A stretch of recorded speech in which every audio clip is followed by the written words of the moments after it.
What is happening, y'all? It is a Tuesday night. It is the big show. Usually, Matthew Matson and I talk about pop culture, movies, TV shows, comics, toys, even video games.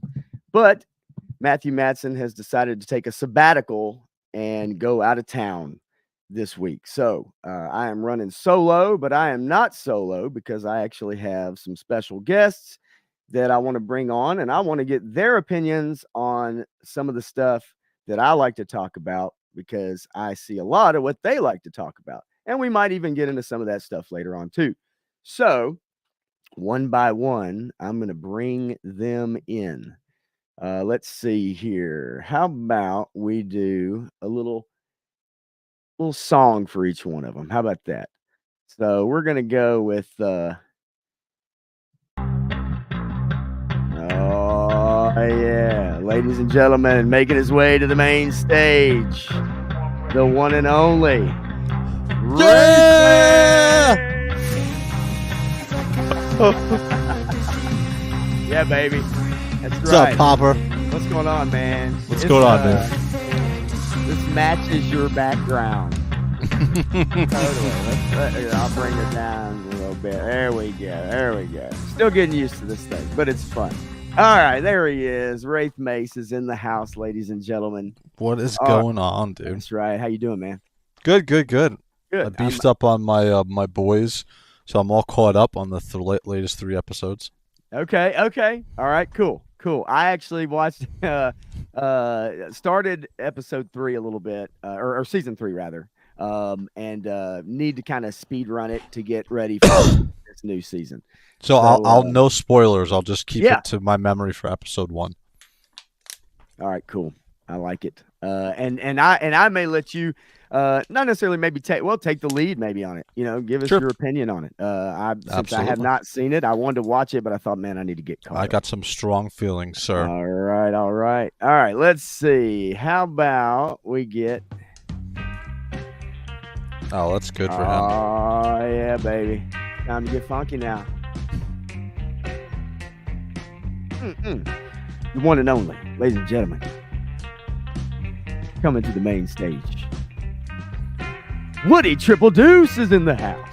What's up, What Woody? up, people? How you doing, buddy? Yes, sir. I'm doing all right. Thank you for the super Yeah. entrance. I appreciate that. Yeah, that's how I bring them all in, baby. Oh, That's how I yeah. bring them all in. Woody, how you doing tonight, man? Chilling, man, as usual. Always chilling. Right.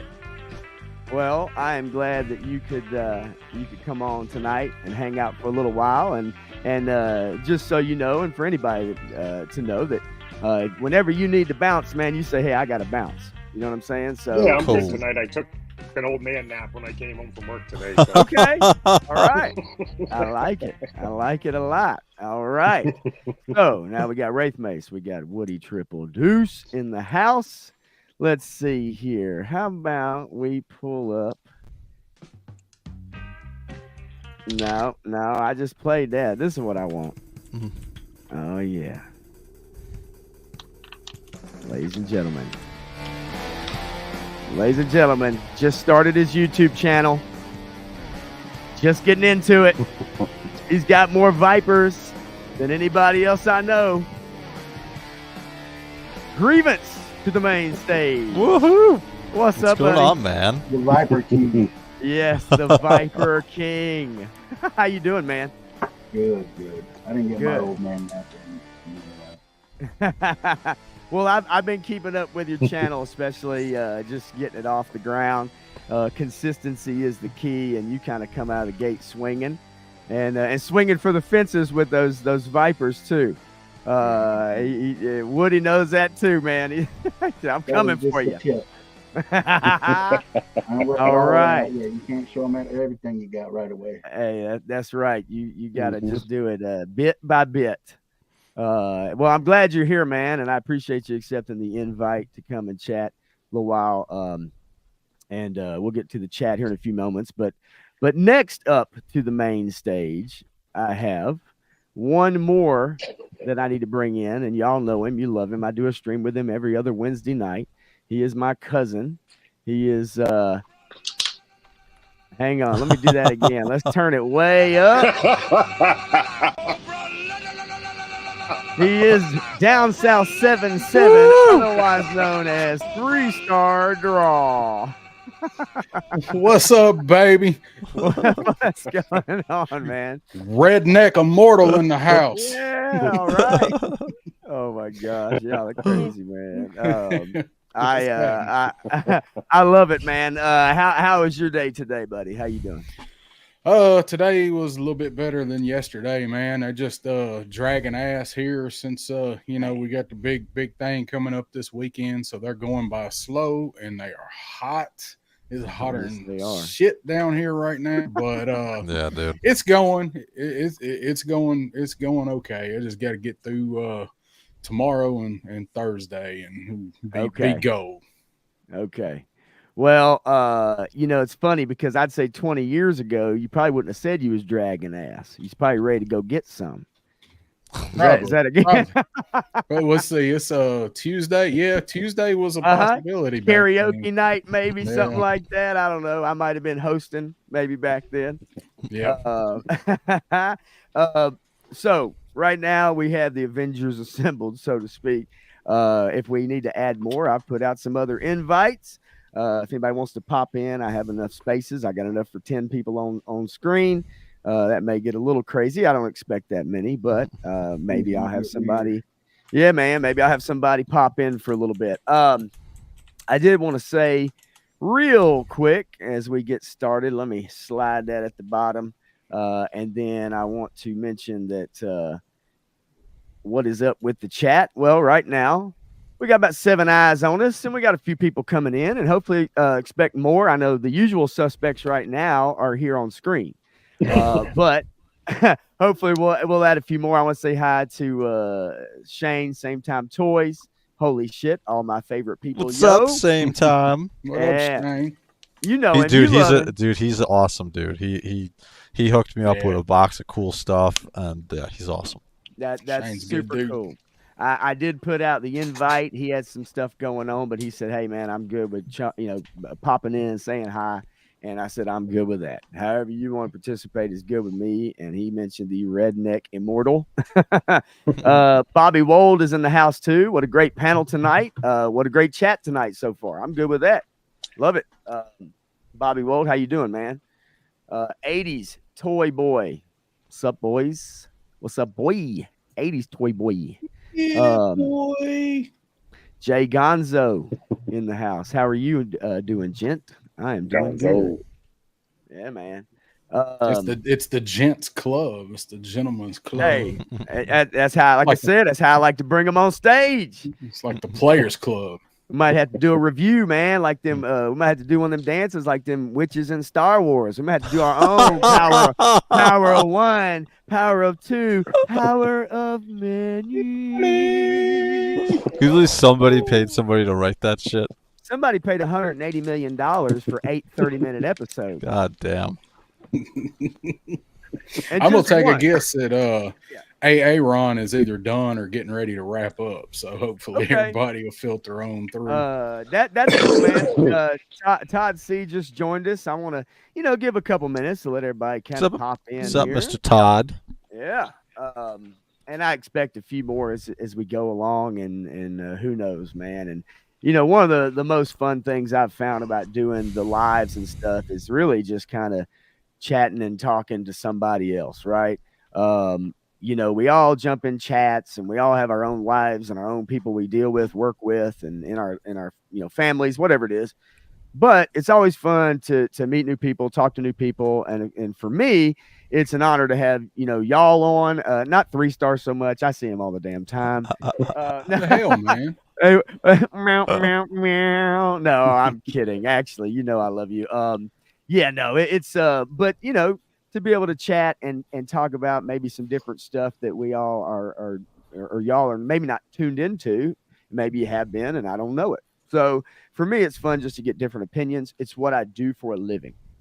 I talk all day long as a bartender, all night long when I'm at work. And so it's what I love to do, man. Let's see if we got scrolling down. So far, so good. All right.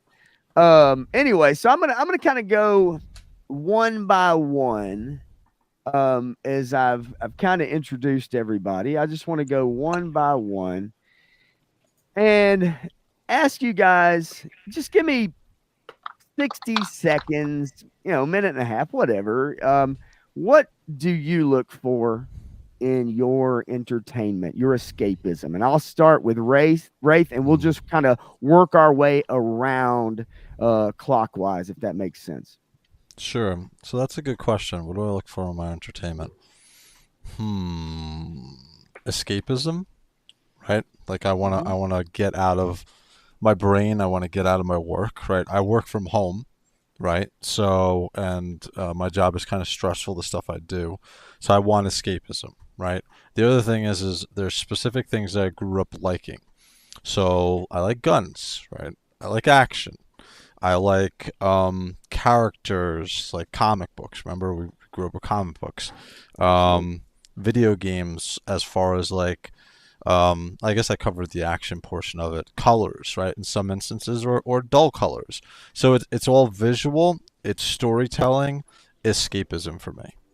Okay, I like it. That's pretty much kind of what I say what I was looking for, but I'm looking for what you're looking for. So, good example. Good example. I'll say really quick is okay.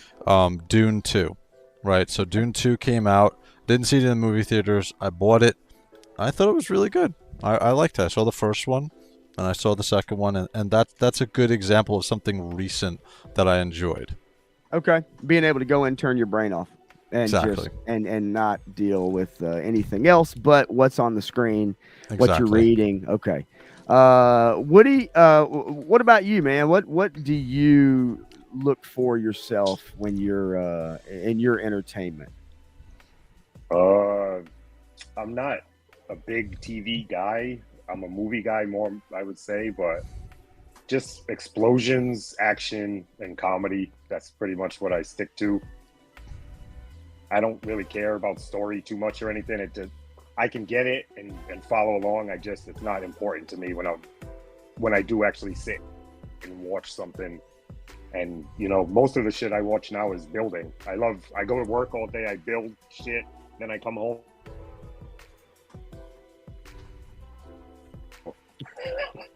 That's kind of what I go for entertainment. Okay. Would you say, I mean, comic books, or do you do any gaming at all, or no, no? Okay. No gaming. I do like the MCU a lot. I know a lot of people are going to give me grief for that, but I do like it. Nah. Obviously, the last couple were just horrible, but I still like it. Yeah, I don't think anybody would give you grief over that. Yes, I'd say some of the most recent stuff in the last probably 4 years or so has been pretty rough. I'm not saying there's not some good stuff to find in it, but you seem pretty focused, man. And it also seems like you're very focused on your channel as well. I'm not saying anybody else here isn't, but I know you post a lot of shorter style videos. A couple of them have been longer, but you've shown about how to pose action figures and stuff like that. So that's probably, I'm guessing, that's your escapism. Is that what I'm guessing? That's what you really get into, and all the ancillary stuff you're not really paying much attention to, right? It's always been toys. I mean, I've been married for a long time, and I told my wife there's two things I'm not quitting: toys and my medicine. Hey, I love it. Ground rules. And the thing of it is, not even ground rules, because I think each person needs, like, no matter what relationship you're in, everybody needs their own personal things, right, that you bring to the table. And if you love me, you love me, and here's some things that I really enjoy, and if those things are taken away from me, or you talk about your medicine, and we don't have to get into that per se, but hey, this is something that's in my life. This is what I enjoy, and this is what I'm gonna roll with, and you'll have me. Woody just dropped out. I'll get him back in here in a minute. I know he was having a little bit of issues. There we go. Nope, I'm back. Let's see. All right, I'm gonna slide you right back up in here, and we're gonna slide grievance back around. All right, now, man. I don't want to miss out on the chat at the same time, so let me just make sure that I am catching. Oh, I see somebody right here. Frostbite, What's up, What's Frostbite? up? Yeah, Good day. he probably got some new Joes today. Did you get the Dragonfly today, Frostbite? You already know. He got the stinger today. Yeah. Ain't that something? Shoot, I wish I had it today too. I like the way it looks, and I went ahead and got it. And I'm gonna ask you guys about that too. So don't you worry. We're gonna get a little bit of that as well. But just want to say hi to Frostbite for sure, man. Sliding in here, trying to kind of work this thing like landing planes almost. It's a trip. Okay, so I'm with you, Woody. I like that. Grievance. What about you, man? What do you look for in your entertainment? I'm probably the same as everybody else. Just trying to something to take your mind off the daily fucking hustle and bustle. I don't like to sit and watch. I don't want to watch a show and have to wait next week, so I tend to binge watch. Okay, so Yeah, you're a mostly binge watch. I'll binge watch if I watch a show. I don't want to wait till next week. Mostly though, I'm on YouTube. I watch more YouTube than anything. Man, it's so funny, brother, is that a lot of people talk about, I hear it all the time, especially if you have kids. I hear about it all the time, man. These kids, they don't watch TV. They don't watch movies. They don't go to the theater. They watch YouTube. That's where they get all their info. And that is correct. I do believe that. I have a 16-year-old son, and that's where he gets his information from too. However, man, I found there's a lot of people just like us that we are constant. I mean, I said it in my stream Friday night, man, morning, noon, and night. When I get in the shower, bro, I'm watching YouTube. I got a waterproof speaker. You know what I'm saying? I know it sounds silly to some people, but I ain't lying, man. Like I am. Nah, there's time when I'm taking a shit, I got my phone. Okay. I download YouTube on my phone. I think that's kind of the standard That's the nowadays. standard now. I'll Yeah. pinch it if I forget to go in there without the phone. Now, on occasion, I don't mind watching the occasional chick flick. Hey, man. Yeah, that's Oh, cool. wow. There's plenty of them I like too. And I mean, there's no more going to the DMV and standing around without something to do anymore, right? No, oh god, Okay. those days are gone. Days are long gone, brother. And dude, I'll tell you this: the moment that they offered YouTube Premium, the moment they I've offered had it, it. Yeah.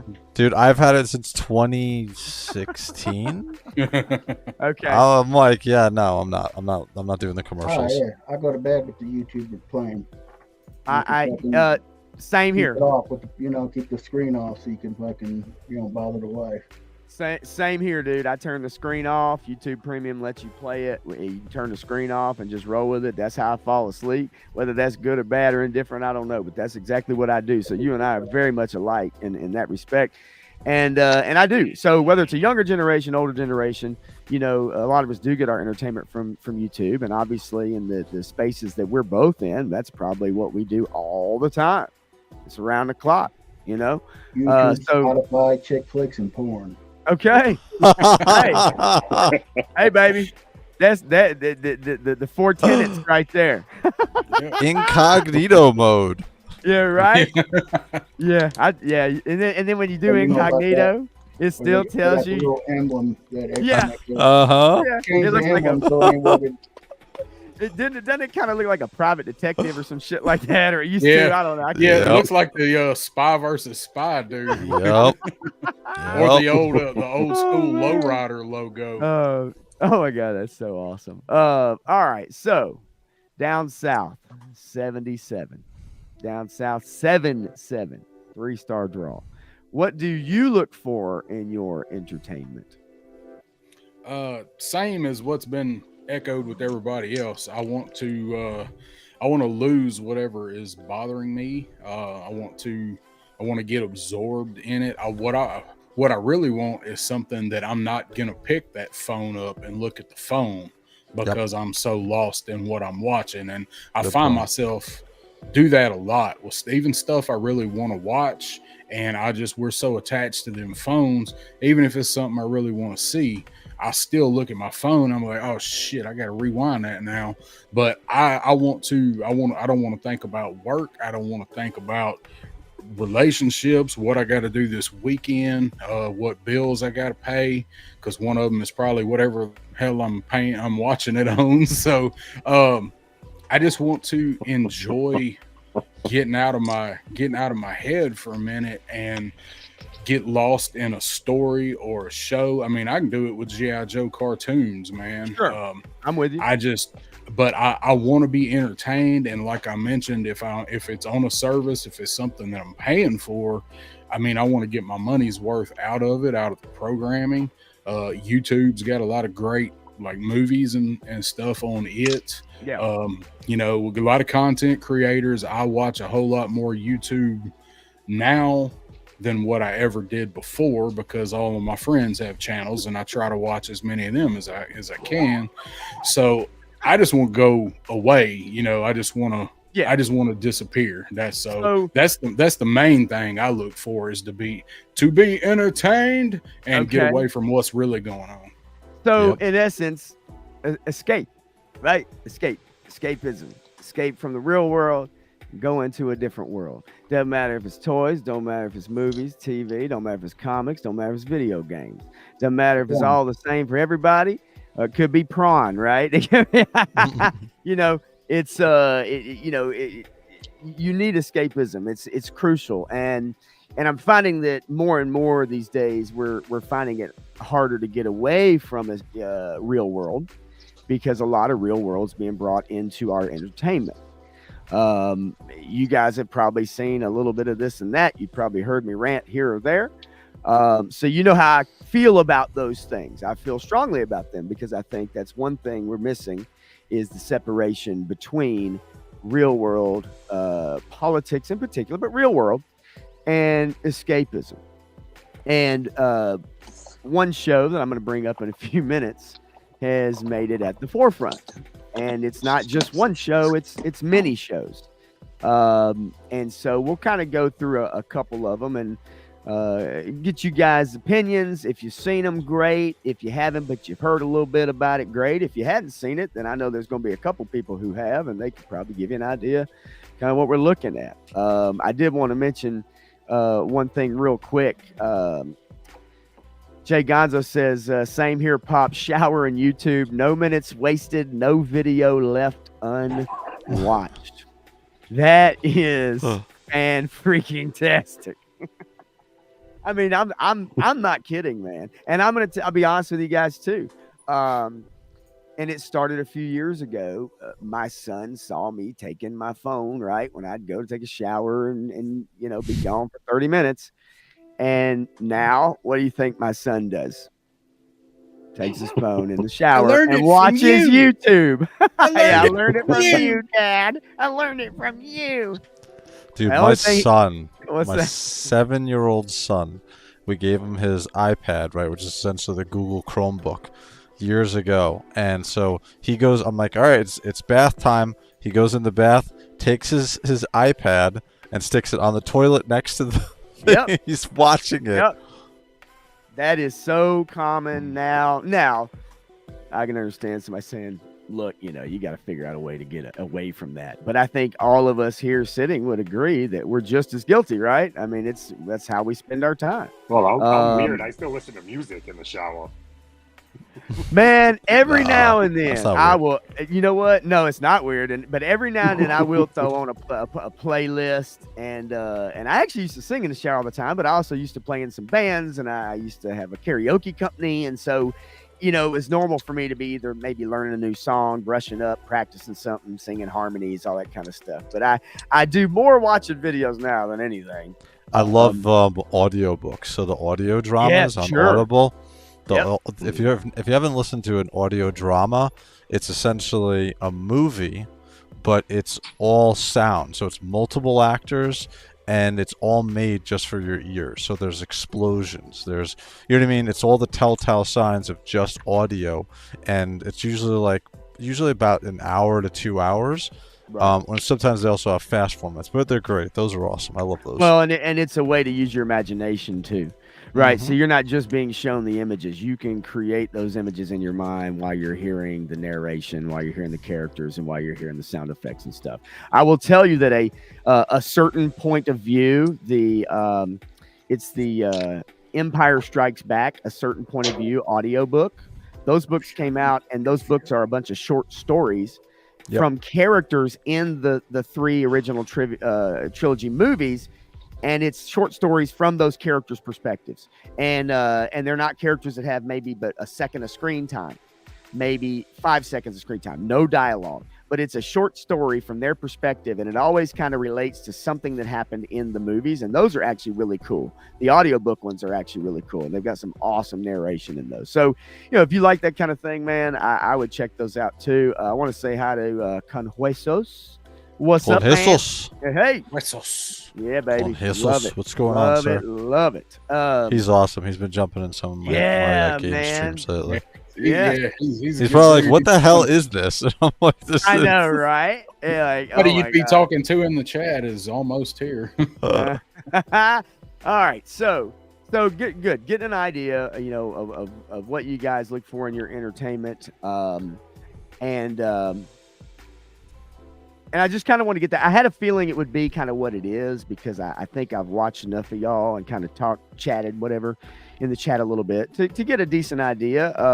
But I kind of figured that was in the ballpark. So we're a little bit in agreement, at least, from shutting out the real world and escaping, no matter how you do it, no matter how you get into it. And so we'll start getting with some topics here a little bit now. We'll throw this up real quick. I like the topics du jour. It must be a restaurant thing. I think that's one of them movies Grievance watches. Actually, I think it is. I think that's tops off du jour. Topless du jour. Off du jour. I've seen a few of them myself. Okay, so I just want to say too, I appreciate you guys bringing me in the shower with you. Oh yeah, Woody. I've seen a couple of your videos in the shower, man, and they sometimes they sound even better. Jesus. It's the natural reverb. I think it's the natural reverb of a bathroom. What was that, Grievance? That must be on his OnlyFans page. I didn't see that video. I don't know what the hell you're talking about. Yeah, I just had that one OnlyFans. I just don't want to be one fan. One OnlyFans. I'm gonna Sophie Taint. Would he be in there opening up a big ass box from adamandeve.com instead of PBS? Yep. Man, Woody's OnlyFan page. I love you guys. Long Woody Silver. A handful of sack and watch you guys. Man, yeah, and down south busts out the Adam and Eve. Good God, they've been around a long time. All right, so let's get into the state of Star Wars, because this has been a hot topic for the last couple of weeks. It's really been a topic in my world for years now, since the sequel trilogy. I'm assuming most of y'all saw the sequel trilogy, right? The Force Awakens, The Last Jedi, the Rise of Skywalker. I'm guessing everybody's seen all three or most of them. For better or worse, yeah. Okay, almost walked out of the movie theater on the second one, but yep. Okay, yep. All right, so starting probably about that time, I think once Disney purchased, the Star Wars IP, it seems they've changed the narrative. They have wanted to take Star Wars from a boys brand, which I think we probably all would agree, just going back as the age we are, playing with toys, buying the different products. It didn't mean that women didn't like Star Wars. Didn't mean there weren't female characters. But I'd say we probably all agree that on some level, it's been a boys brand, right? I mean, since it was created. Would y'all agree with that? Especially from an action figure standpoint. Who buys action figures? Easily. Yes. Okay. Yeah. I mean, majorly, yeah, probably, 90% boys. They aimed at it. They aimed it at girls too, but mainly boys. Yeah. Yes. And but what's amazing about this is that if you think about the original trilogy in particular, and even the prequels, one of the main strongest characters, especially in the original trilogy, was Princess Leia, right? She saves Han and Luke by, getting them out of a sticky situation when they come to rescue her. She stands up to Vader. He blows her planet up, right? She stays strong through that. She is there with Luke as they swing across the pit, in A New Hope, and they're escaping stormtroopers and stuff. But if you look at those movies throughout, Leia is a strong female character, right? So it's interesting that Disney has gone the direction they've gone since the sequel trilogy by trying to change Star Wars into a girls' brand.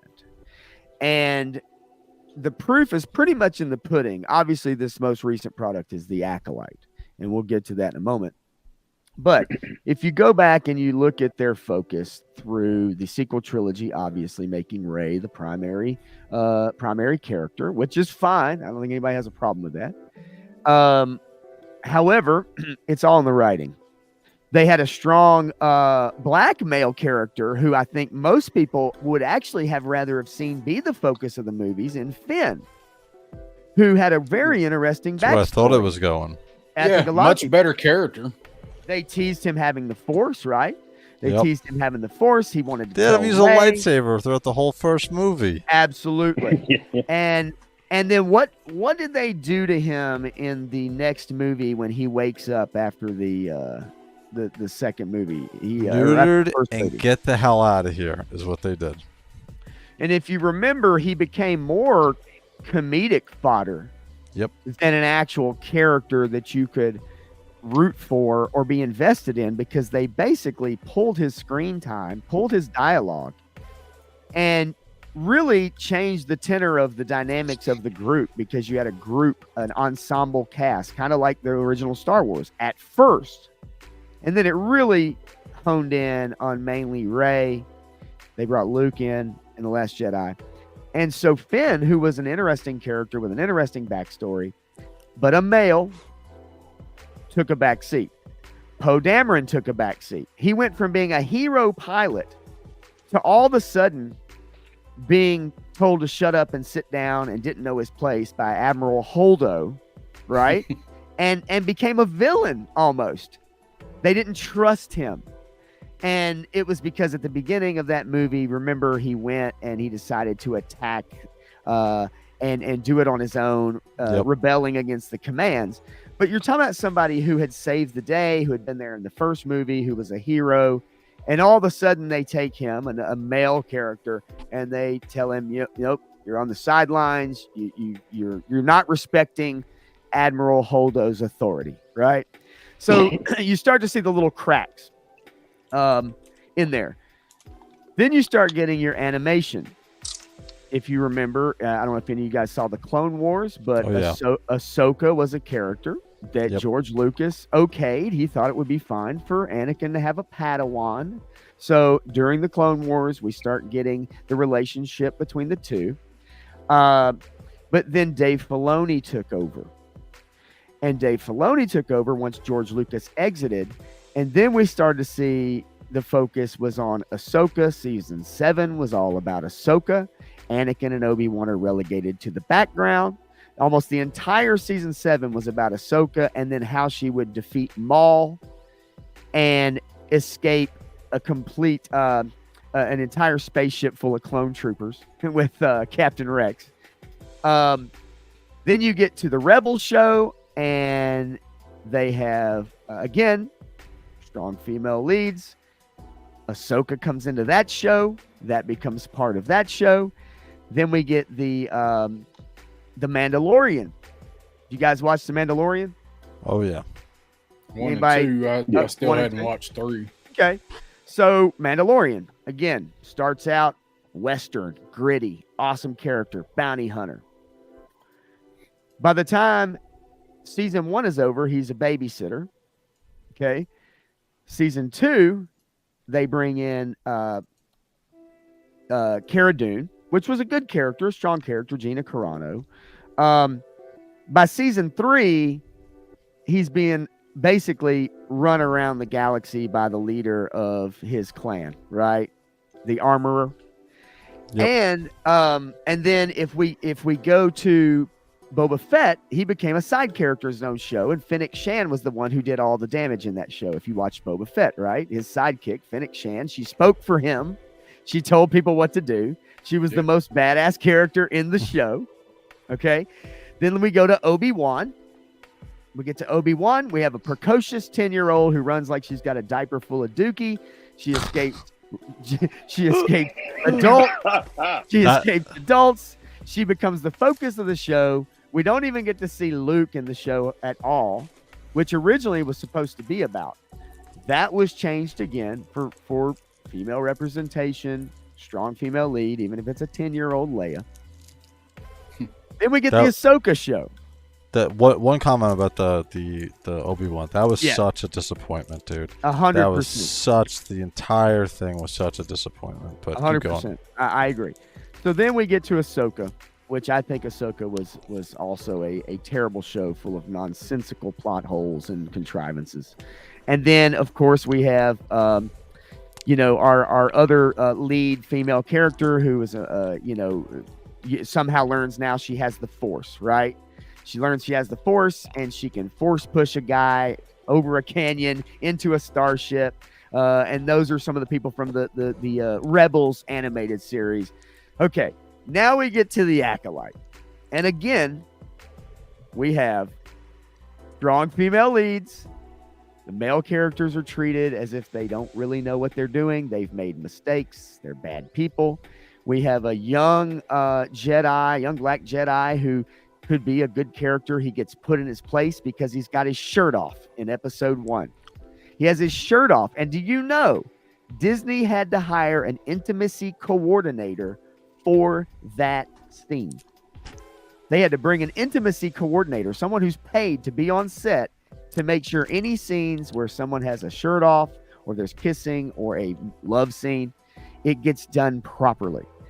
And all he had his shirt off, and a female comes up and she tells him, put your shirt on.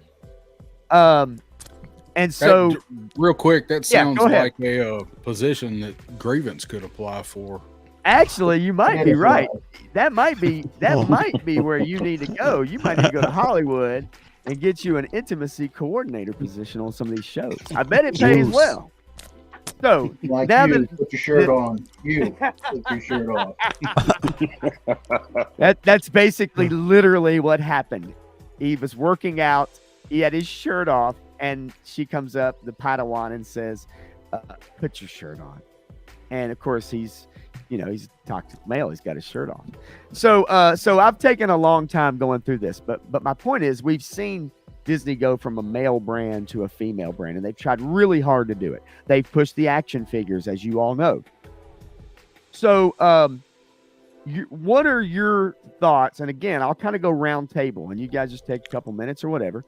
What are your thoughts on Star Wars as a brand? Did you care about the toys? Did you care about the shows? Do you care about them now? Or are you angry or not? And I'll just go right around, and I'll say, Rafe, lead us off, and you just give me just a bit about what you think about the state of Disney Star Wars. Sure. So, did I play with the toys? Absolutely.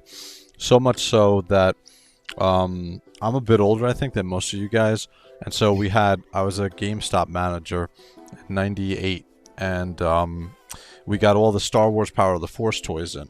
And I had a select, I got the Rancor at that time in the store. It didn't sell, just sat on the side. So I wound up picking it up.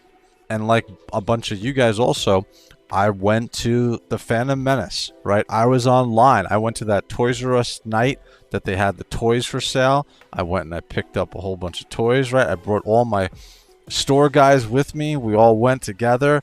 I saw the Phantom Menace 4 times in the movie theater, and I kept trying to convince myself that it was good, okay? Constantly. Right. And I was falling asleep in the pod race. All right?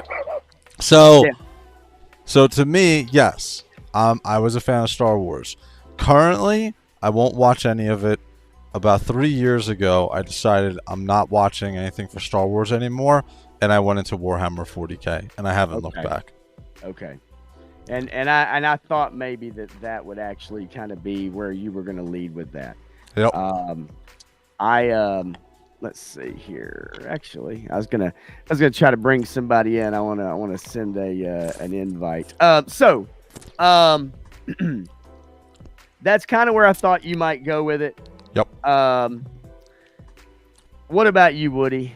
What do you feel? What's the state of your care about Star Wars at the moment? I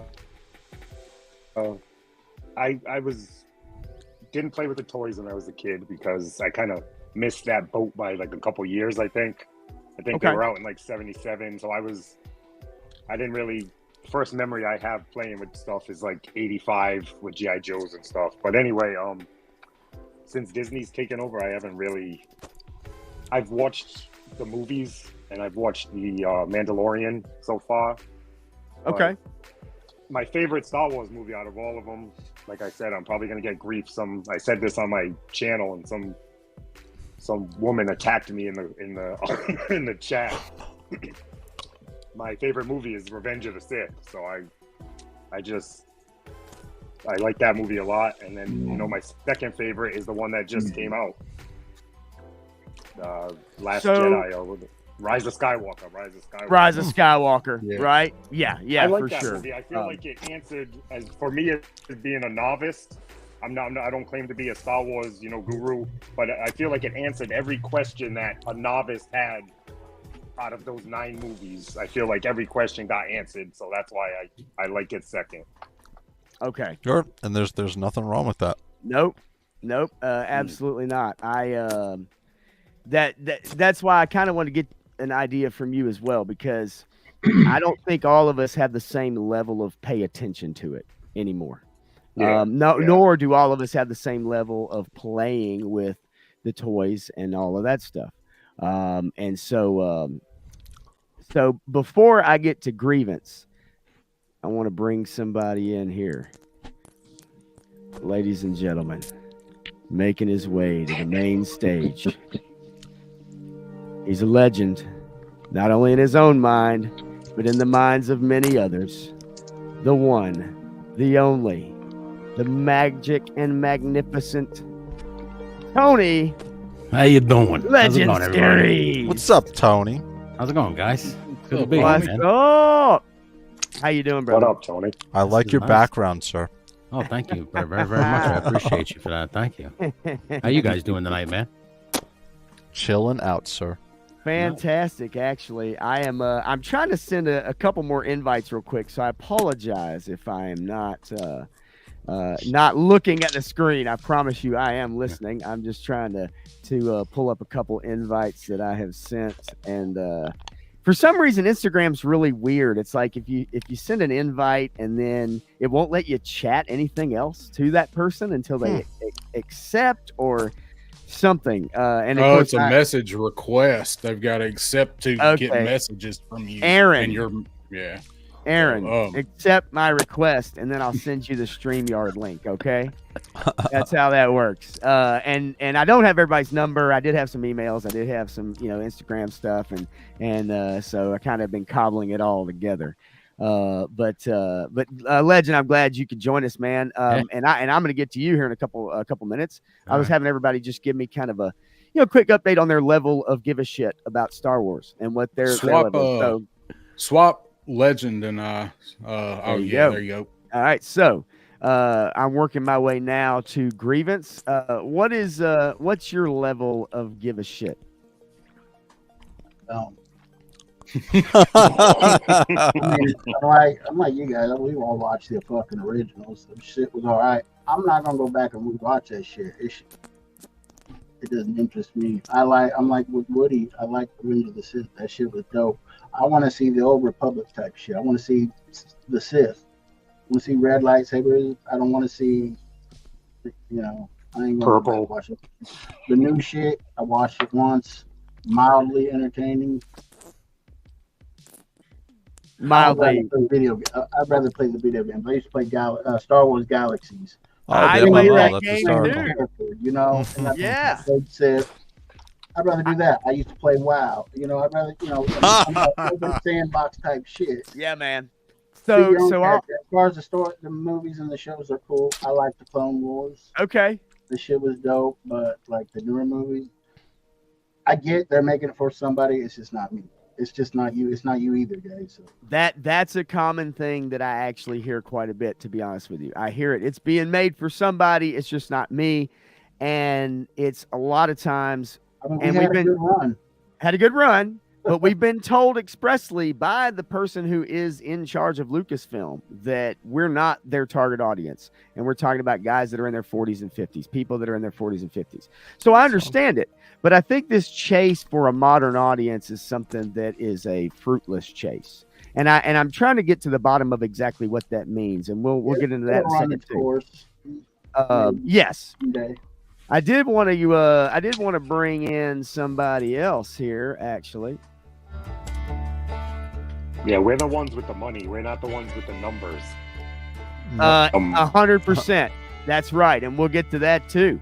I want to bring in somebody to the main stage, looking fine, looking good, looking bearded up, ladies and gentlemen. His name is War Chest Full of Toys. What is up, War Chest? What's up, There homie? he is. What's going on, man? Yes, there he is.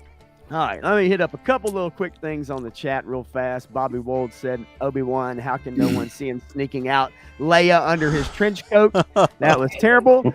Plus the minivan snow speeder and Rip Wade. If you watch that show, you will get all of those references for sure. And it was awful. He's referring to a scene in which Obi-Wan and his strong female companion and his 10-year-old strong female companion.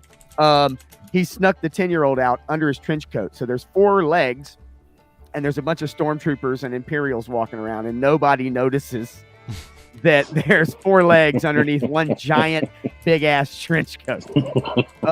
It made no sense and it definitely was It was like some cartoon shit, man. That was some Scooby-Doo. I don't mind. I expected the Roadrunner to go running by in a cloud of smoke. Yeah.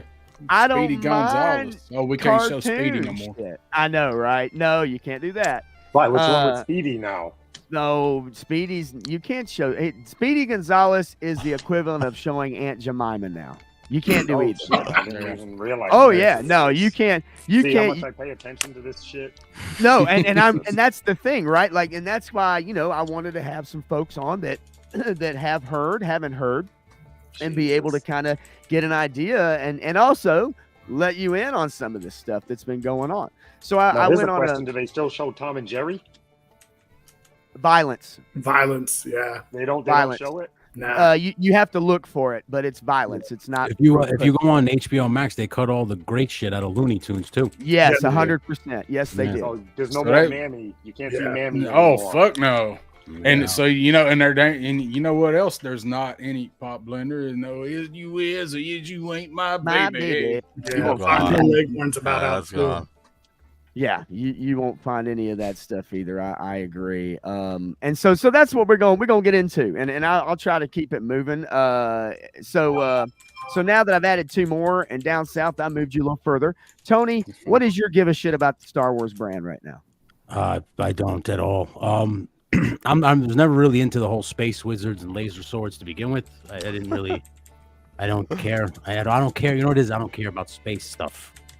Like I'm not into that sci-fi stuff. I'm more into swords and sorcery. So Okay. I'm more of a Lord of the Rings, Conan the Barbarian, He-Man guy. Cool. And listen, Arnie, any Arnie movie will always get me. Commando, Terminator. Yeah. So like Star Wars for me, I mean, it was cool about the Return of the Jedi. By that point, I was a little older, so I kind of understood Star Wars, but Okay. it wasn't. I never really fully got it. Even with the prequels, I just couldn't. Anakin felt like a bitch, and then like the new ones, that Kylo Ren was even an even bigger bitch. And I was Whiny like, little bitch. why is this? Why are we all like bitches here? I just didn't understand it, so I just couldn't. Hey, but he couldn't got get on his board with it. he got his kiss in the end, didn't he? Got his kiss, Kylo Ren. He got his kiss in the end from somebody that he wasn't even attracted to. That's isn't that the Shit, same I've been as- there. Well, I know there's times we've all probably wanted a woman to just walk up and kiss us, but isn't that the same thing they talk about from the other direction about you're not supposed to be doing that? Didn't she It's just like go ahead? next level internet dating. I mean, I Yeah. like the Mandalorian. I think that's an okay show, but like at the 3rd season where it became all the other bullshit, then I was kind of out on it. I just listen. Yes. If you're gonna fucking give me a space story shit, Just give me a space story shit. I don't need Okay. all the other bullshit with it. Thank you. You're already Thank putting us in space with aliens and fucking space wizards. I don't need Exactly. all the other bullshit that you're trying Right. to put on top of it. I did want to say hi real quick to Crowned Fox Productions. Oh, that's my lovely wife. Oh, well, lovely then. Sitting I over there. love it. Hello, hello. So we'll move it right along. War Chest. What you Yeah. give us shit about Star Wars? Oh man, for me, when the Mandalorian hit, the first 2 seasons were they were solid, but I felt like the whole journey all the way up through Grogu, once Luke picked him up, that should have been the end of the story arc, man. Right. But Grogu sells toys, and they couldn't go 2 episodes without bringing him back. And Yes. it just seemed like the entire journey from that moment, the buildup was just at a loss. I would have rather seen Mando continue his journey and find his place in the galaxy, because just like Boba Fett, he wasn't making any money doing bounties anymore. So he had to figure out something else. And a few seasons later, bring back Grogu.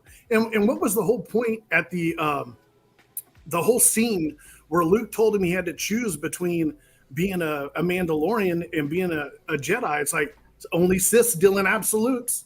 It just Absolutely. made no sense. It's like they just continue to break lore and canon. It's yeah. And so, what I guess, because I've chatted with you a little bit, we've gone back and forth a little bit. Are you more apathetic, or are you more still angry at kind of what Disney has taken this path for Star Wars? Going from the first 3 movies that they put out, the first thing I don't understand at all is how you put into a $1 billion franchise and you don't sit down and lay out the next 3 movies in one giant roll. Why wouldn't you take a chance on letting directors do whatever they want with these next 3 movies? Because it's crucial. Fans have waited for decades for these movies to hit, and they're expecting something incredible. And then, I mean, I totally understand that you've got these new characters, you want to bring in new fans. I totally understand that.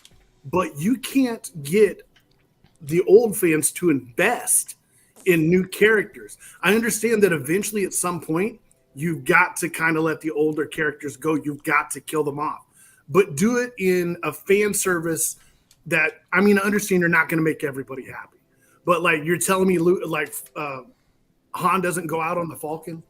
Like you're telling me he doesn't go out in a blaze of glory. You're Right. telling me that Leia doesn't make the ultimate sacrifice.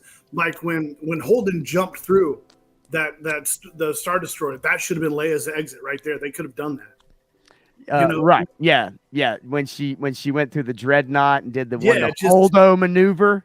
Why? The Yeah, one why in would a they not million. do that for Leia and let Leia exit the series? Great. Absolutely. But instead, we got to see Leia fly through space like I mean, in Superman. order to embrace the new characters, you've got to fade out the old ones. And I even understand in the first movie that you can't make it about Luke because that's what we all want. We're not going to engage with the rest of the story. All we want is Luke. So you wait till the very end to give him his they did the same thing in The Search for Spock. They did the same Alright. thing. Yep. Love it. Just Listen.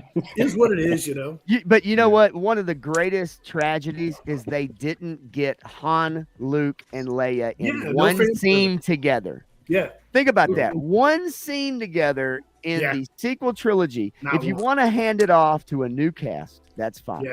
But the And greatest tragedy is not getting those 3 actors back Yeah. together to do a scene. And with the Last Jedi, like for me, the only scene in that movie I really loved was whenever Luke got onto the Falcon and R2 was there, because R2's like always been Luke's heart. Yeah. And like right there, that almost like that scene is where they could have turned Luke into a badass and said, all right, time to pony up. Let's get this done. But it just didn't go that way. And we, as all the fans that wanted to see how Luke turned out, that's not anywhere close to what anybody would have suspected. And even Mark Hamill, and now Mark's going back on what he originally said. But, in all honesty, they're never going to make all of us happy. We're just not. Star Wars means something new, different to all of us. You're absolutely right. And it does. I think there's some common themes, but yes, it means something different to everybody. But I think, and I kind of laid the groundwork a little bit through the movies and the TV shows, even the animation to an extent, that they've been changing it from a boys brand to a girls brand. Absolutely. And I don't think there's any way anybody that watches TV, watches movies, or anything, they've seen movies for 40 years, 50 years, whatever it is, can't see that happening. Like it's pretty evident that they do it with their interviews. They do it with the gobbledygook speak when they do their interviews and talk about it being a platform for this or that. Whether it's for feminism or representation or whatever it is, LGBTQ representation, you name it. They talk more about those things than they do about the actual characters in the show when they do their interviews. And so I'll get to that. I'm gonna go to down south here. I'm gonna get to you down south. What is your give a shit about Star Wars at this point? Oh, first, I'm glad at least you didn't use the Wilhelm scream for that. I almost had it. Almost had it. Well, my history with my growing up, my love-hate with Star Wars. My give a shit level probably is about 30%. I like to put percentages on things. So I did not watch. I've never finished the Clone Wars. I've never tried to watch Rebels. I haven't seen season 2 of Mandalorian, and I haven't seen Ahsoka. I've also have a love-hate relationship with Disney Plus, and after seeing the way that they were doing these newer shows, I canceled it because I'm like, well, all right, I'm not really interested in Star Wars anymore because I see where they're going with it. They've lost me. I'm not their audience. I don't like the stories they're telling. They should be talking about this, and they go off into left field with some weird shit nobody cares about. So I have hope for Star Wars, but it is a dimming hope. I liked most of Obi-Wan. I know some people didn't. I liked most of Obi-Wan, but the way that they did Boba Fett and parts of Mandalorian season 2, like if I saw 3 or not, I didn't really care. I want to see it, and everybody tells me, even including you, Pop Blender, not to even bother. But I feel like I need to see it just because I'm that guy. I've got to finish it because I started watching it. I got to finish it at some point. So I have hope that it can be brought back, but a lot of things have got to change before it can. Okay. Yes, I agree. And I don't think they're going to change. As a matter of fact, I think we're in the middle of a really long spell. I did do a video recently. Lesbo B2. Yeah. That's See, I Frostbite don't pay attention to any of this kind of stuff with the social media. It's crazy. I'm seeing all this kind of stuff for the first time. Oh man, listen, it's easy for us to forget you don't have any of that stuff. And Woody, you'd have to put your scuba gear on to go that deep with this stuff, for real. it goes way deep. I did just hear today that the dummy that directed that new show, The Alkalite, is getting into shit that they might be taking away the fact that she was going to be doing 2 Star Wars movies and the Marvel thing. They're going to take that away from her now because it's doing so bad. Yeah, and it is doing really bad. And I have a couple clips I'm going to play from it just to show you how bad it is. And then I'm going to bring up an article telling us that this lady shouldn't be in the business, to me, in my opinion. Overcorrection is what it is. Did you get any statistics on how bad it dropped after the 3rd episode? So it's down to about 15% on Rotten Tomatoes. Damn. Wow. They said people legitimately canceled their subscription to Disney Plus after that episode. Yes. Oh, absolutely. No one. There's be less than 2 million people watching this. That's fucking crazy. Like, I haven't seen a single frame of this show. I won't because I think I think it's fucking stupid. Legend is the exact same boat as you. Yeah, man. No one is watching this show. It is absolutely brutal. And when I hear the name The Alkalite, right, I assume that it's going to be a bunch of Sith versus the Jedi, like because I'm a huge fan of the Star Wars: The Old Republic, the MMO game. I thought it was going to be like that, so I'm expecting. Sounds really enticing. Yeah, I'm expecting. Oh, this is going to be awesome, Jedi and Sith. And then I think I watched your thing, Popland, about the first episode. And then when I saw what was going on, I was like, this might be the biggest bag of shit. Think about how much of a layup they had. Think about how much of a layup they had. They had all these stories. Everything was already laid out for them. Yes. They literally could have copied the shit. Okay? Yeah. They wouldn't have had to pay anybody for producing it to write the script, and everything would have been right there. Yeah. And they said no. They said we don't like money. We want our own shit. Yes. We want our own agenda, and that's what happened. So you had the extended universe, which pretty much had been laid out. These were things that were rubber stamped by George Lucas. These were other authors writing other works, creating other stories about characters. They were rubber stamped or I say rubber stamped, but they were stamped by him as approved content. And what you've seen Disney do is they've cherry picked the content, but then they changed those stories. Part of it is so they don't have to pay the people who created those stories. Yeah. That means that they'll be able to get away with not only butchering the stories that millions of people have already read and loved, but they don't have to owe anybody any money, and they can pay their own money to whoever it is they want. Unfortunately, they're paying $180 million for a show like The Acolyte, which is 8 30-minute episodes. It's a 4-hour movie. Didn't The Acolyte have like the one of the highest budget, and the Obi-Wan and Vader series had like even I think like 25% of a budget? Yes. What the heck? And it shows. Who makes these decisions? It absolutely shows. I did want to show a comment real quick by the Crown Fox. Feminism has ruined everything: marriages, movies, society. And listen, that's coming from a woman, folks. Okay, she's not the only one that feels this way. I'm not saying that there aren't some good parts here about some things that people want to change or do, but I think what's happened is these things have been co-opted by groups who don't have the best intentions. And we've also seen the social governance money, the BlackRocks, the Vanguard, the ESG, social governance entities that hold a lot of this money, do special interest loans to these companies. So they borrow a lot of money. In order to borrow this money from these large entities, they have to fill out a bunch of check boxes for their shows and their content, their books, their video games, their movies. This is in all pop culture now. This is happening right now as we speak. This is why we've seen a lot of these shows and movies and video games take this path, because they get these special interest loans. And of course, it takes money to make money.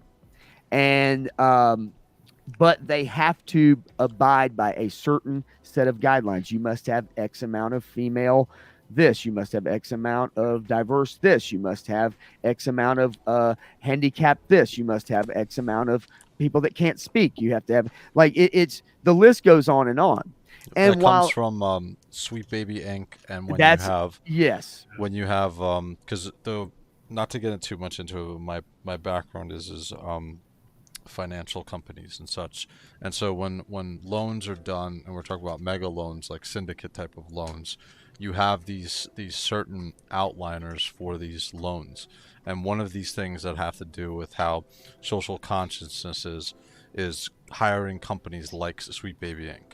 So keep going. I didn't mean to no. Just to explain what Sweet Baby Inc. is, okay? For those of you that play video games, this is what's a consultation company. This has become big business. This has become big money in entertainment, okay?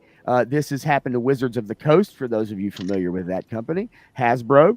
This has happened to Warner Brothers, Disney, Paramount, you name it. Doesn't matter. So, but in the video game realm, this is a consultation company that charges $7 million, upwards of $7 million, to review their scripts, their characters, and their games to make sure they fit within the consultation company's guidelines of that they deem to be socially responsible. As in, we've seen women in video games now be portrayed more manly. They have wider jaws now. They have wider shoulders. They have less wide hips. They are shown as more bulky. You see the dialogue for these characters no longer are able to portray women as being someone who needs to be taught. They cannot have a male mentor. They can only have a female mentor. They must be able to teach another male. They have to be able to put another male in their place. We've seen that, a check box that you must have, let's say you're doing a period piece in 1500s Europe, let's say in England, or let's say somewhere where it's, a Viking colony.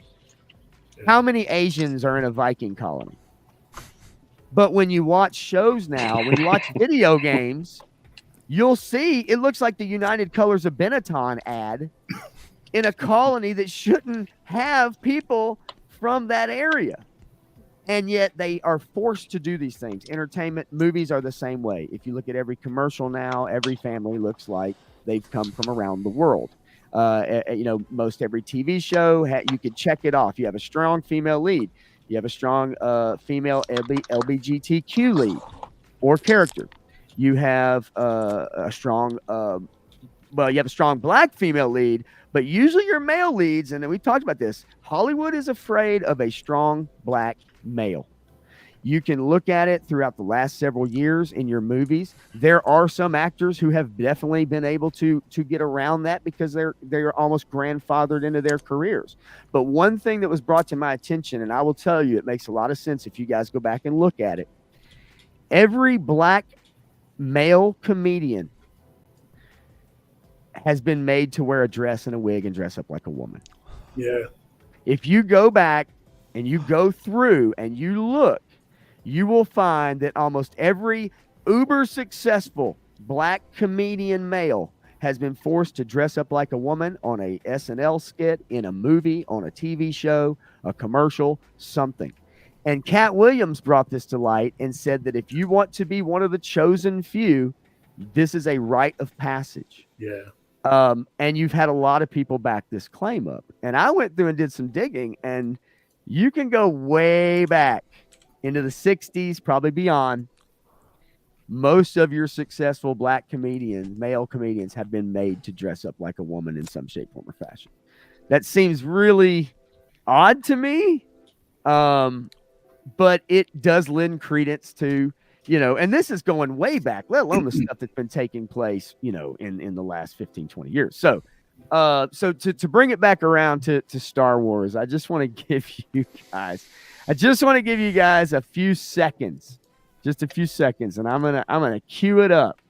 So that way I don't get hit by Disney. Lord, I don't want to get hit by Disney. So give me a moment. Again? Oh, yeah. I got hit by them after a live stream, me and Matthew. And we talked throughout while it was playing. And yet after the stream, Disney copyrighted my stream. They had 5 sections they wanted me to take out. And that was Liam. Yeah. Let's see here. All right. There we go. All right. Let me get it ready to go. All right. Let me share this with you guys and see what you think about this. All right. I think I know what's coming. You might know what's coming. As long as I can get this bitch to work. All right. Let's see. It's Pop Lender in the shower watching one of us. He's watching Woody. Let me know if you hear this. I've tried to bring it up on Chrome. Let's see. Nope, I'm getting nothing. I know. Yeah, it's me in the shower. That's the best thing. Let me. Damn it! I swear. That's the only thing I hate about this thing, man. It's like trying to figure out how to run this. There we go. All right. Anyway, so talk amongst yourselves. No. I swear. That's great. Right, come on. Anyway, yeah. As I dig this up, my point is, like, we've seen this stuff take over popular culture, but we've definitely seen it take over Star Wars, and through all the shows and kind of trying to lay out all the information. I want to get kind of an overview of you guys' give a shit about Star Wars for one, and just see whether or not you guys even care anymore, because I think that's actually where a lot of people are at now, is that they just don't care anymore. It seems like from the reviews and the ratings and hearing people talk. Yeah. Let's see. Hang on. All right. Sorry, guys. I think they're gonna start noticing now because it's hitting them in their wallet. Well, and that's also something too. You're absolutely correct. It is hitting them in their wallet, because as a 15% audience score on Rotten Tomatoes, you've seen it actually really kind of hit them, and people are tuning out. And that's one thing. Disney Plus. So Disney has lost about $2 billion over the last probably half a year or so. $2 billion. And from Star Wars. But hey, not just from Star Wars, basically from everything. But yes, they have lost a lot of money just over a lot of this integration of these concepts that I was kind of talking about here. Okay, they're here we go. Cannibalizing even their kids movies, right? With Snow White and the live action stuff. You've had your kids movies too. All right, let me know if you can dig this song right here. Let's see. Can you dig it? Meho Anisea, Oh God. you vow upon my death. All right. Oh, that was protect the ridiculous. secrets of our I'm gonna bring it down for just a second here. Okay. Yep, we better talk over it for a second. We better talk over it. Don't want to. There we go. Here's the good stuff. Yeah. All right. Huh. Let's see. What the fuck is going on? Remember, you paid a subscription for this. Yeah. All right. Now I'm gonna back it up just a few seconds, because that is the part where yeah, Great. they do the little Here dance you number go. here. All right, here you go. Great The acting. power of one, the power of two, the power of many. Just ridiculous. The power of two, Power of two. power Power of many. Ugh. All right, that's enough of that shit. So anyway, Oh, God. Swimming over there. And the toy answer says Simba. yeah. I don't know. I think it's kind of catchy. Maybe the next time we all get together, this should be the intro for the show. We're actually discussing that possibility for this weekend. I mean, the thing of it is, guys, is like if you tuned in and let's just say you're like, oh, this is that new show, man, I'm gonna check it out, and you came upon this episode where you have a lesbian coven of witches who have been persecuted and terminated almost to extinction, had to run across the galaxy because no one likes who they are and what they do. And then they have two twins that they have immaculately conceived. And then they indoctrinate them through their cult with a feminist dance. You've ever seen the feminist movie, the feminist struggle sessions where it's a bunch of women outside banging sticks on the ground and going, ah, Yeah, exactly. Okay, this is in essence I have not, what this but- is. This is what You're it is. not missing anything. You're not missing anything, but I'm telling you, it happens every day. So that they get women together, and usually it's extreme feminists. They get together, they hate men, and they basically will scream, they yell, they let their rage out, and they're getting it all out, and Oh so wait, did you see the new trend on TikTok or something where new moms go into the bathroom and scream and be super violent because of everything that's going on in their lives? That's the representation right there. okay, so I thought that video. was normal. This also happened in the video game world. As a matter of fact, recently at a video game conference at one of the cons, they had a bunch of devs, game developers, and they are upset over, they're upset over men not liking their strong female characters that we've gotten in almost every video game recently. And so they went outside and had a scream session. For 1 minute straight, they screamed at the top of their lungs. Because you and I evidently they hate us because we don't like the writing, we don't like the acting, we don't like the characters, we don't like their development of the shows. The reason I showed that clip, because that's the clip that everybody's been showing and joking about. But if you've ever seen one of your feminist sessions, they do that. They dance, they rub themselves, and then they chant. And this shit Grievance, is that weird, in any of your man. movies? Yeah. Oh well, hell. Then I thought I saw you crack a smile for a minute. You seen the man. one about the witches? About the I witches? did. I like Grievance? the girl on girl shit. Pop, So, I want to You'll make love one the comment. acolyte. yes. You'll Yeah. love the One- acolytes. One comment about all What's this that, witches Ray? stuff.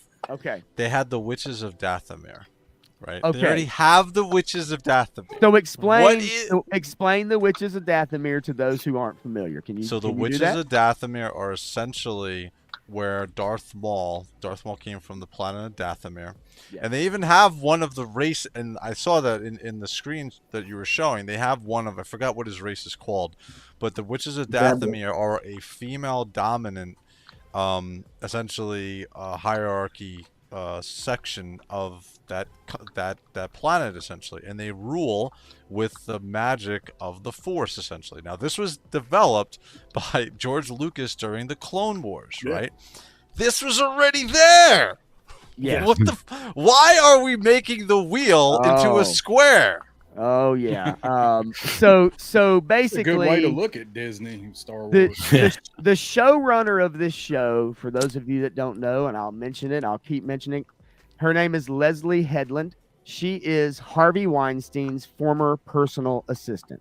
Oh, great. So if you know anything about Harvey Weinstein in Hollywood, this is a man who's in prison right now for draping women on the casting couch, for threatening women's careers who did not want to be draped. He was a very heavy hitter producer, the Weinstein Company. He did Miramax. He's the founder, him and his brother. These are heavy hitters in Hollywood. He's now doing prison time. And this is his former personal assistant, who probably has a notebook this thick of all the women she sent into those casting couches.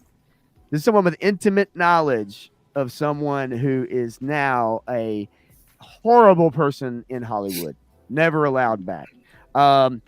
This is someone who had intimate knowledge of all that, and yet she's never been asked about it. Isn't that interesting?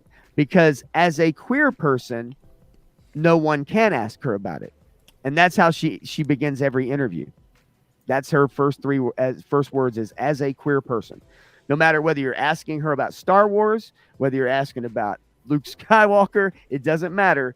That's how she answers. She literally comes out. She wants you to know right off the bat what her politics are, what she believes, and they've never questioned her about her dealings with Harvey Weinstein, which I find fascinating, actually. Now, we do have another special guest. I sent an Instagram invite out.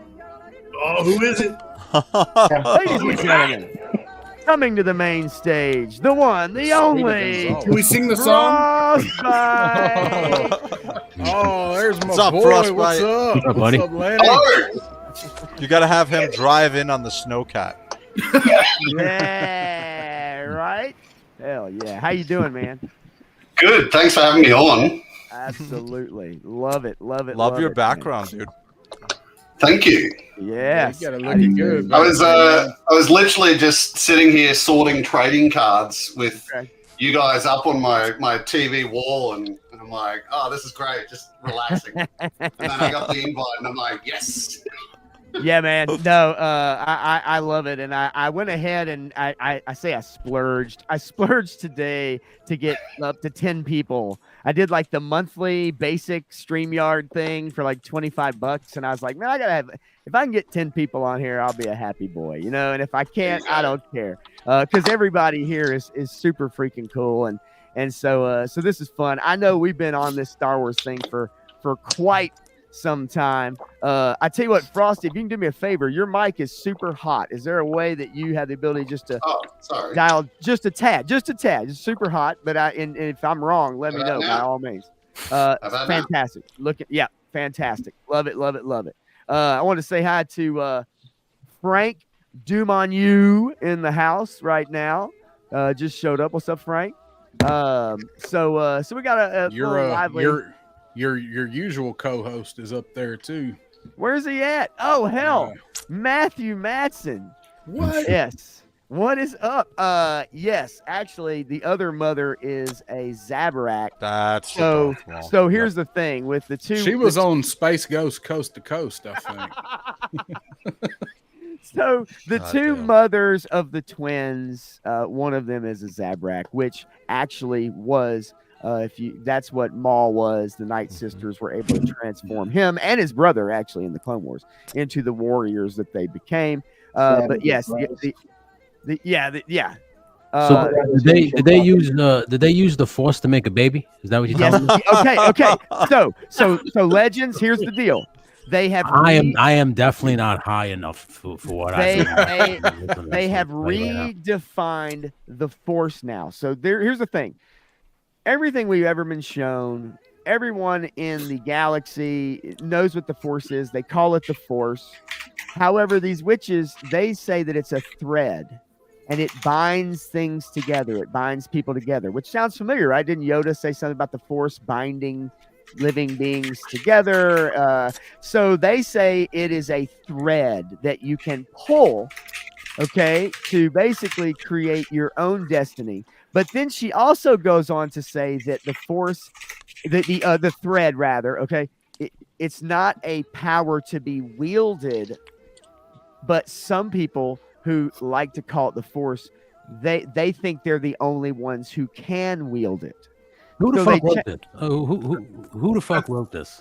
Okay, dude. I think they were talking about a weave. I think that's who needs to be fired right now. Let me tell you something. The backstory of how G.I. Joe created Serpentor makes more freaking sense than what we're talking about right now. Yeah. Okay, so here you go. I'm gonna give you a little more information. I'll tell you what. Let me turn down my yodeler from The Price is Right real quick. Make sure I get it down. I couldn't help it. That's what that was. I was that's exactly what it is. Yeah, that's why it was familiar. That yodel makes more sense. Yes, actually it does. Being explained right. That's the same yodel that Alpine used to cause avalanches. So this is Mother Anastasia telling us what the Force is, and I'll try to see. And if you can read the captions, I don't want to crank up to it. Okay. Some call it a Force and claim to use it. But we know the thread is not a power you wield. Pull the thread. Change everything.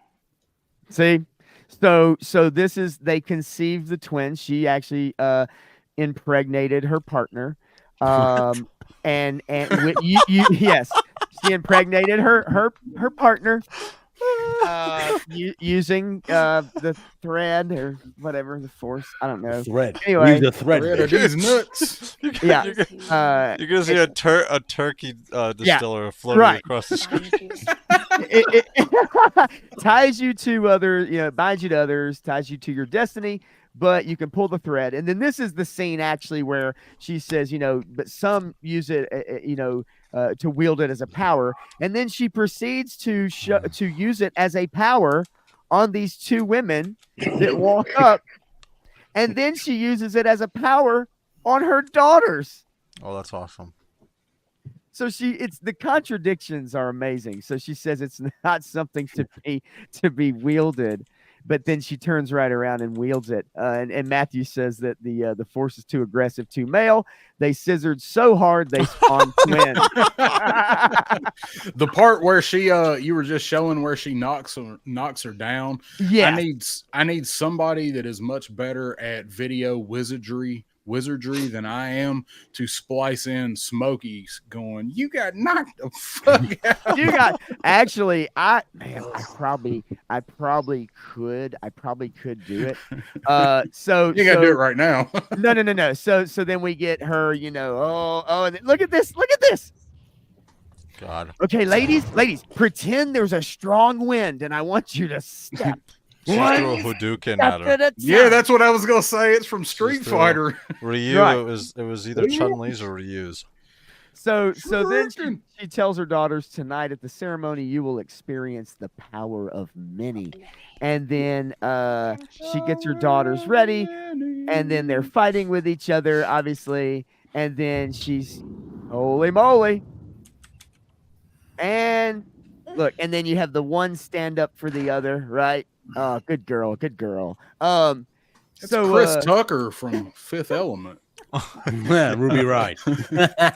but they literally changed the definition of the Force. And you talk about the writers. I will tell you that actually on this show, a couple of the writers, one of them wrote on all 10 episodes of House of the Dragon last season, which by most metrics was a good show. Well, but Now, yeah, but when you that say explains some for me. when you say one of the writers, on yes, the House, one of the many, the What did power they- of many. what did they write? Evidently they wrote yes, yeah, what did they write on that show? You're exactly right. They wrote the outros for each. Yeah, they wrote the outro. Yeah. Were there any lesbian scenes in House of the Dragon? What was there? You know what? I don't think Resignation so. letters on this one. I don't remember.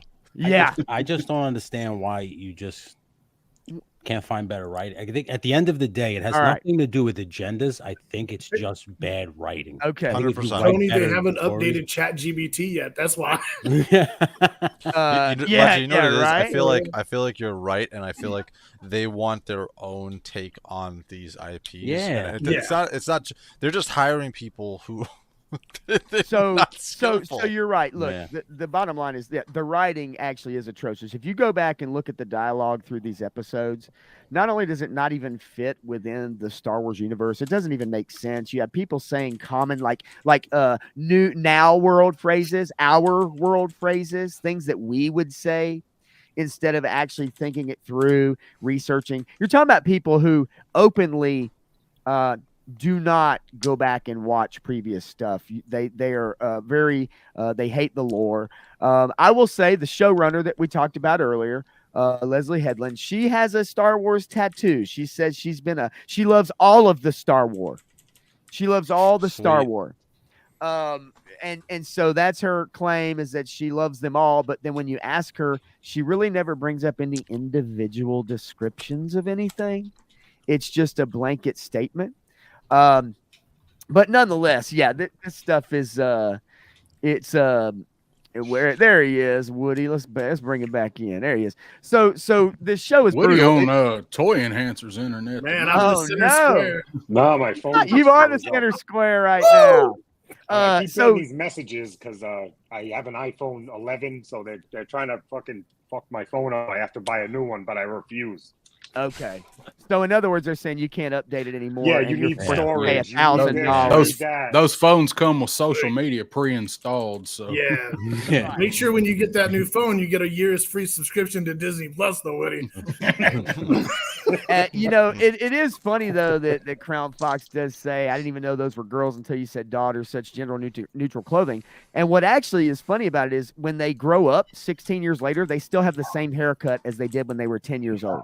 That's how a writer, that's how a showrunner thinks. You can't figure out what the fucking characters are. They have to make them have the exact. How many of you guys had the exact same haircut from the time you were 10 until you were 26?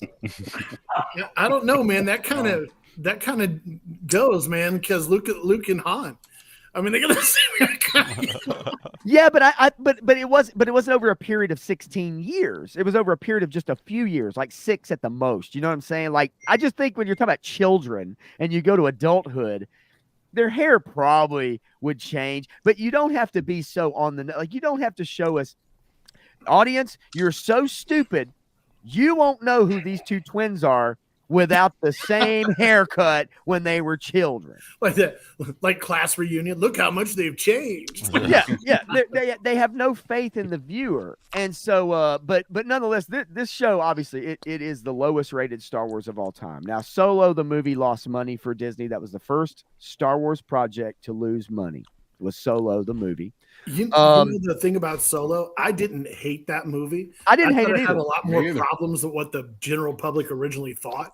Yes, But I just felt like when I watched it, you know that they make it out alive, so there was really no No stakes. climactic point. Yeah, there was no. You knew everything was going to be fine, so you weren't really as invested in the story. I didn't feel. Yes, and Solo also had the problem of it came out right when the second movie had hit for the second or the new trilogy that they had come out. So there was a lot of pushback from people, and I didn't want to see any more shit that they had come out with at that point. And you'll find also Kathleen Kennedy, who is in charge of Lucasfilm. Kathleen Kennedy, if you go back and look at the movies and some of the shows, she has fired more producers and directors and showrunners than they've hired. She has actually fired more. And I'm talking about some big names, like bringing in big names. As a matter of fact, Solo was handed off to Ron Howard. But originally, he was not the original person. It was the two guys. Yeah. Yes. That wrote the Lego movie, and so he had to reshoot like 75-80% of that movie. And now this is common. This is something they've done. She's fired more directors and showrunners than she has actually hired to run the shows. So you've seen, like, instead of bringing in people who know what they're doing, they cast directors now. Again, you're filling off your DEI checkbox. You're saying this is the first Asian woman to direct a Star Wars show. This is the first LGBTQ person of color to direct a Star Wars show. This is the first. You see what I'm saying? Like, when you go by a checkbox and not by talent, then the art loses every time. And that's what Star Wars has a problem with. Star Wars that we're saying this with.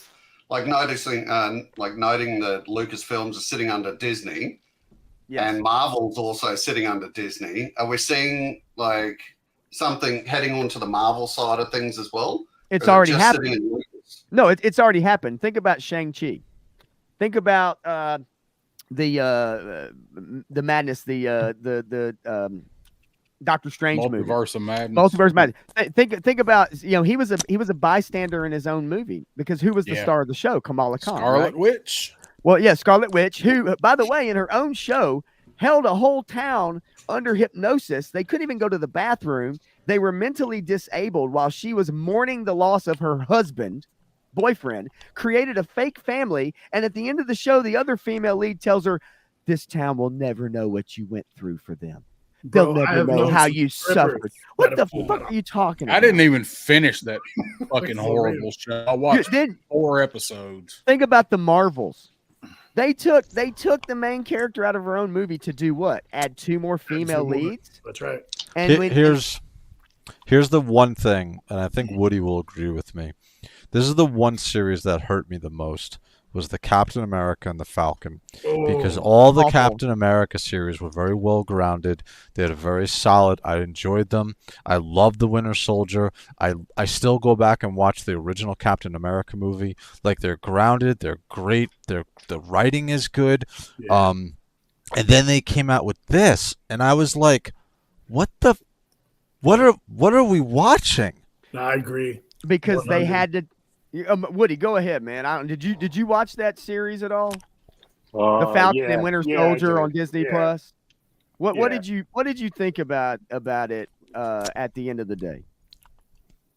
I thought it was okay. I don't really know the lore. Wasn't Captain America black at one point in the comics or something? Yes. Yeah, it's Falcon. It's Falcon. Yes. The issue with it was, I feel like after Endgame they started phoning shit in.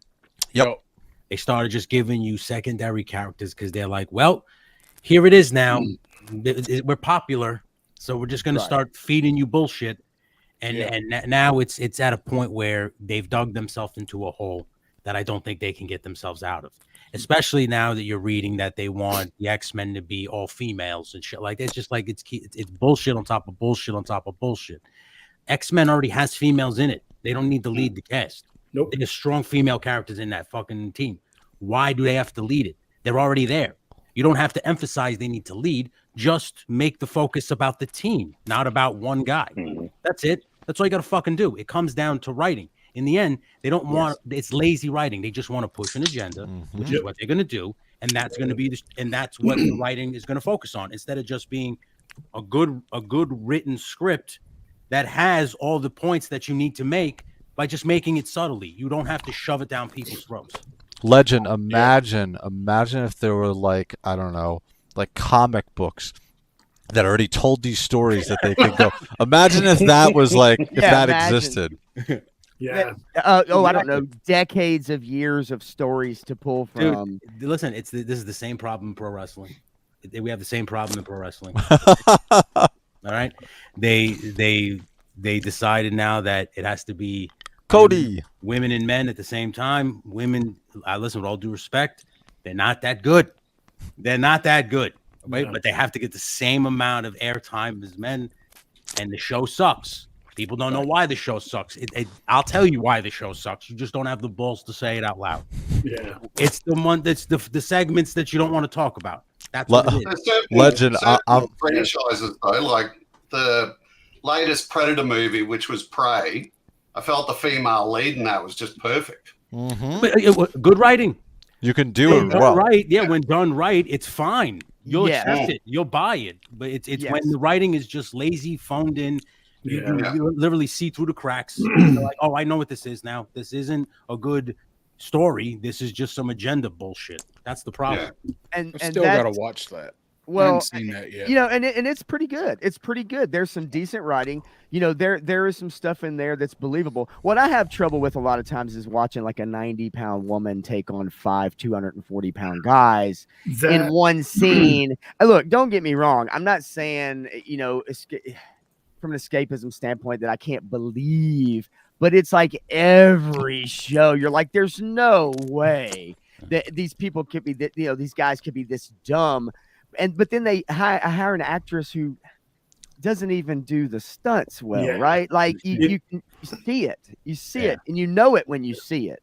It's really hard when they do that and they try and sell you on the idea of this chick's a badass and she doesn't even look physically capable of the role or anything. It's just, you know, you can't. Hawkeye, yeah, Hawkeye was like that. She couldn't even run. Yeah. The girl played. She couldn't even run. Like, yeah, the girl. They're not athletes. They're just actresses. You know, so they don't really sign up to be athletes. That's the one thing. Listen, I'm not going to compare it to, listen, I will believe a strong female character if it's written correctly. I'm not going to sit here and tell you, oh, men, mer. I'm not going to be Joe Savage here. I'm just telling you the truth. If it's written badly and poorly, you see right through it and you know exactly what it is. You're just pushing some bullshit on me. You're trying to put powdered sugar on a shit sandwich and tell me to eat it. It's like shit. I'm not going to sit here and eat it. I'm not going to buy what you're selling. That's at the end of the day. If you write it, listen, Black Widow was able to kick the shit out of 5 guys, and we bought it. Yep. Why? Okay, because we know Black Widow can do that shit. Because they showed her that she was established as having the skill set. Yes. Yep. Absolutely. And even the new movie Furiosa, she was badass. Yeah. But I still hadn't seen that yet. I gotta see it. In that Mad Max movie, that was a strong female lead. Oh yeah. And you were fine with it. Why? Because it was written correctly. Mm-hmm. It wasn't shoved down your fucking throat like, oh, look at this woman. She's a lesbian too, by the way. Well, you know, you're right. I think that's one thing though. With a lot, we didn't care. We didn't care. A lot of the shows. That's the thing with a lot of the shows. Unfortunately, and a lot of the movies, they make that the main character trait of your character that's on screen. And they have to let you know that's their main character trait, right? For instance, in the now it's not really a character. In the newest episode of The Acolyte that came out tonight, there is an alien creature that the Jedi have, and they use him as a tracking dog, so to speak. He's a tracking alien. He sniffs some clothing. He goes into the forest. He's trying to track something. But before he's able to do it, one of the sisters, one of the twins, walks up and says, is he, what is he? I mean, they. She literally turns around and says, what is he? Or is he going with this? Oh, I mean, they. She corrects herself on screen to use a pronoun for an alien from God knows where, because it may not be a he or a she or why would you even write that? Does it matter? Does anybody care? It doesn't matter. So we don't need to know the pronouns of this alien creature that doesn't speak English, by the way. Okay, or basic, whatever. It's a trekking animal. but she goes out of her way to make sure she corrects herself. And Pop, says, what did we say in the very beginning of this entire conversation? What is the biggest thing for most people when they go see a movie or they watch a TV show? It's escapism. Exactly. And so what happens is those things just pull you immediately out of it. Even if it's for a second, you lose it, and then your mind starts to drift. And then you know what? I pick up my phone, and I'm like, oh shit. But then okay, then is the next episode, and then is the next episode, and is the next episode, and I'll give you another quick example, and then I'm going to kind of swing on to a couple things here. The Falcon and Winter Soldier show. There were parts I really liked. I thought that Wyatt Russell's character was the real star of the show. They made him out to be a villain, which I thought he actually was a really good character, and of course he kills somebody in the show. But what he did was a normal reaction, I guess, from someone in that position. They were dealing with terrorists, but they didn't call them terrorists, if you remember. I think in the show they called them by another name. Matthew Matson might remember if he's listening. But anyway, so but in that show we have Falcon, we have Sam Wilson, and we have Bucky Barnes, and they go visit one of the original super serum soldiers. Okay, one of the original ones, and it was an older black man. And they kind of make a scene out of it where he, wasn't the right person at that time for America. They couldn't get behind a black man. I get that. And it makes sense within the context of where they're bringing the show. Like, I thought, okay, I could see this. This makes total sense. So Captain America fit the blonde-haired, blue-eyed, America's going to get behind us. Okay, I see it. When they leave the house, Bucky and Sam just get into a minor argument in the middle of the street. And all of a sudden, the police pull up because they're at a stop sign. And they jump out of their cars and they pull Sam Wilson aside and they ask Bucky Barnes, "Do you have a problem with this gentleman, sir?" And all they were doing was having a disagreement in the street. And what they did, and at the time, with everything that was going on during the summer of love and 2020 and all this shit, they took you out of the story to bring you a real world thing, this contrived situation that I think anybody that saw it was kind of like, okay, these guys, they were just sitting there like having an argument. They weren't even really yelling at each other. They're just having an argument as they're walking out of a house. And a cop pulls up and they separate them, and they immediately take the black guy and go, okay, you're the bad person here. And it just seemed very contrived and very just out of left field for the show, because they just had this really great scene talking to this original super serum soldier and like why he wasn't the right fit. And he was awesome. And then right as they walk out of that scene, the very next scene, they just suck you right out and give you this very contrived thing as if they're trying to tell you a message to you in a superhero show. And it just came across as very not genuine.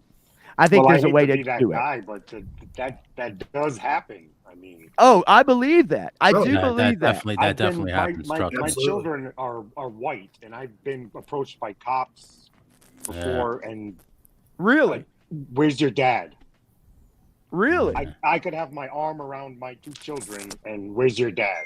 That's fascinating. I mean, it does happen. I hate to be that guy. No, it's okay. No, absolutely no. It does happen. On this, but Woody, that's why I want your opinion. That's why I want everybody's opinion, because that's what this is about, is like open dialogue and discussion about some of this stuff.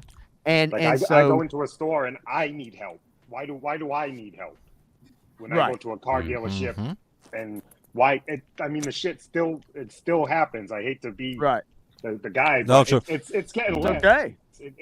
My problem with the whole Winter Soldier TV series was the main protagonist, the girl.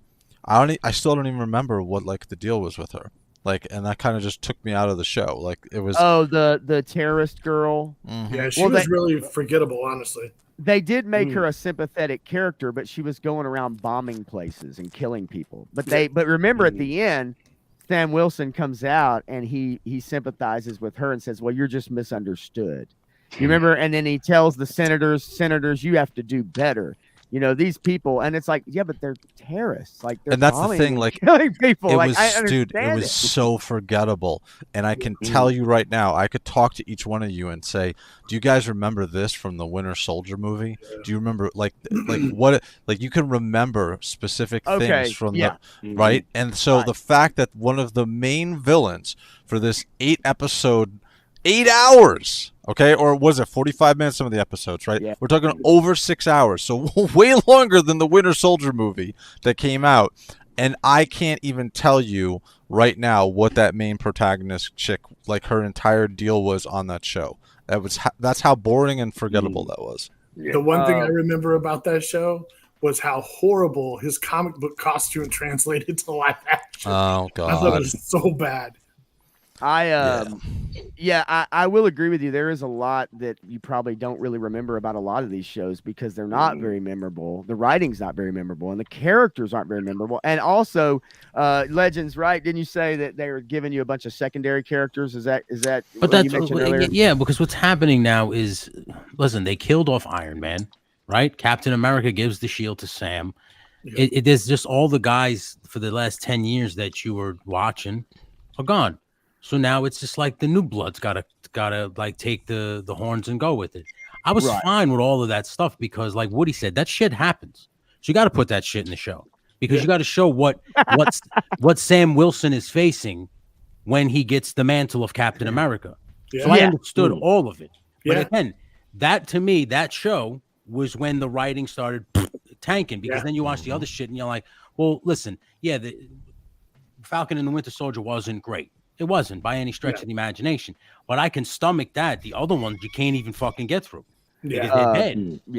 Because you're just like, all right, you're just pushing some bullshit. Like, so I guess Frostbite really in response to kind of is it the Marvel stuff too. I think I think really since the Endgame, right after Endgame, they started phoning it in. Stuff has I was gonna very subpar.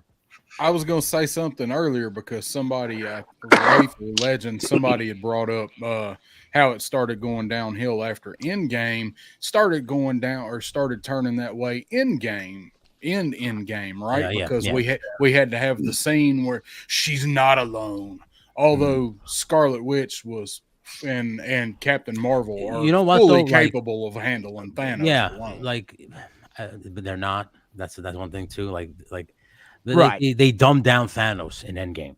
Oh, like yeah. If you for the version of Thanos. Now I understand they were setting it back to, I guess, the first Guardians of the Galaxy Thanos, not like this old war battle. That had the stones, which is fine, but it's still fucking Thanos.